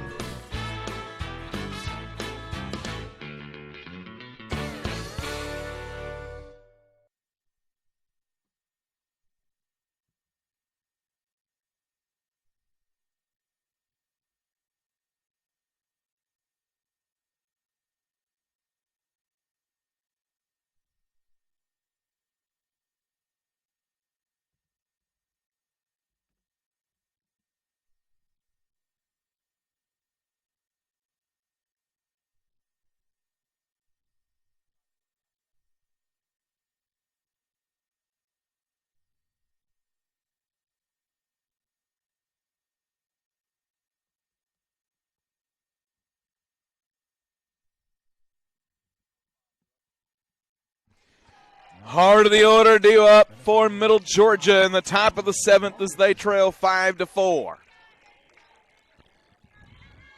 And as you mentioned, last half inning for Faulkner, for Middle Georgia, this is where you need something to come out of. You want to flip the script in this game like the Lady Eagles did. The Knights needing to find the same out of their heart of the lineup. Juliana Thames delivers. Rollerson checks. Ball one. Rollerson and Bice, the first two due up here. Cosgrove due up third. Thames gets the sign. Delivers. This is low, 2-0. It's one thing Thames has got to be careful of. You don't want to issue free passes here. But at the same time, you're in a part of the order where you don't want to leave meatballs over the plate. Especially against this Middle Georgia team that can definitely hit the long ball. 14 home runs on the season coming into today, so 15 now. And nearly 16. Summer Lawrence putting a charge into one earlier.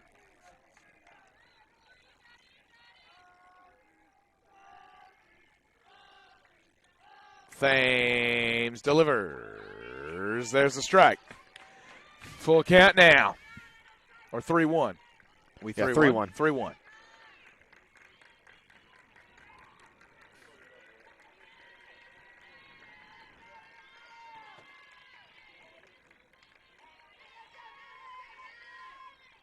Thames fires. Rip left side. Foul ball.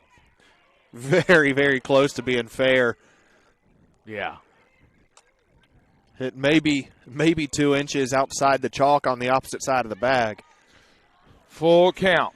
Payoff pitch coming to Rollerson from Thames. Rollerson would have been running for a while, too.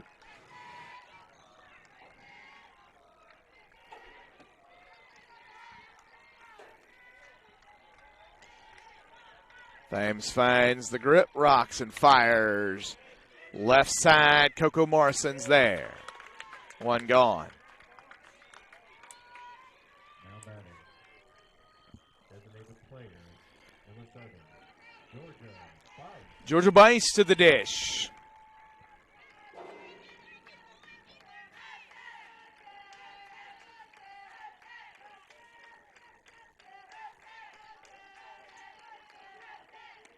That one over for a strike.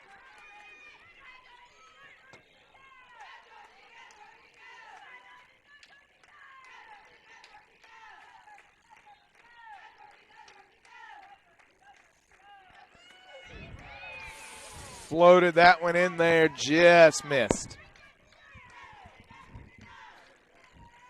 It covered that strike zone top to bottom, but was out of the zone by the time it crossed the plate. It was. It was a good call by the umpire. 1-1.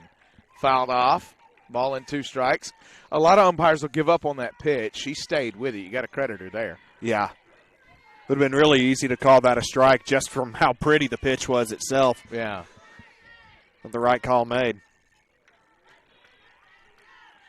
Thames delivers. Foul. Couple strikes on her now.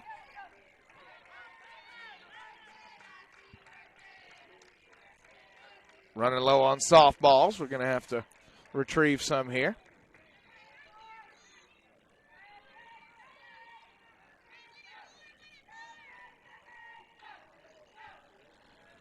Two-two count. Thames delivers. Big cut, can't get it on the changeup. She pulled the string again. 2 gone now for Cosgrove, who represents the last chance for Middle Georgia. I don't think that's necessarily a pull of the string. That was a full-on yank. Yeah. That changeup has been working for Thames so far.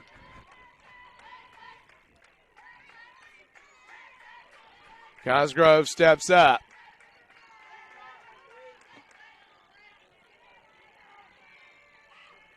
That one, ball 1.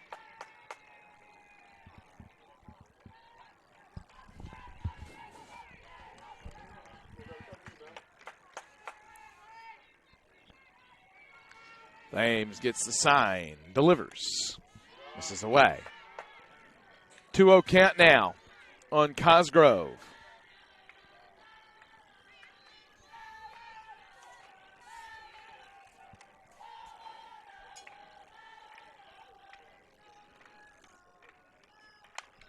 Left side, Coco Morrison up, firing, and Faulkner comes from behind to win game 2 and split the day with Middle Georgia. The Lady Eagles go to 15-5.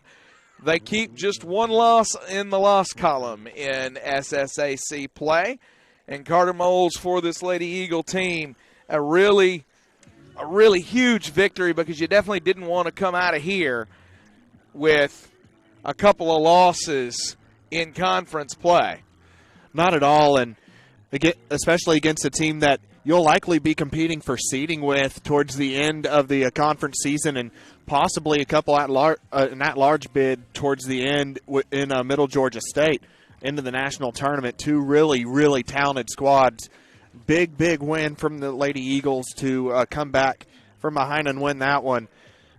And you can't say enough about what a great job Juliana Thames did in relief in this game. Absolutely. 3 innings, no hits, no runs, no errors, no walks. 9 up, 9 down for Juliana Thames and shutdown and it work. was 2 good. It was 2 good outings of relief for her, as she came in relief in game 1 as well. And Juliana Thames on the day didn't get a start, but she had 5 scoreless innings of work in 2 relief appearances today. That's a huge deal. So Faulkner will play again next weekend at Mobile and at William Carey. They're home again Tuesday, March the 29th against Southeastern Baptist, and Wednesday, March the 30th against UT Southern. The other schedule change that occurred was the Talladega College Series that was supposed to be Saturday, April the 2nd, is now Monday, April the 4th at Talladega College. And then the Bruton Parker Series that was postponed this weekend is moved to Wednesday, April the 6th. So not a lot of rest coming up for Faulkner. They're going to get, it looks like maybe one weekend, I think, between UT Southern on the 30th and Talladega College on the 4th that they can get off their feet for a little bit and maybe get a little bit of break.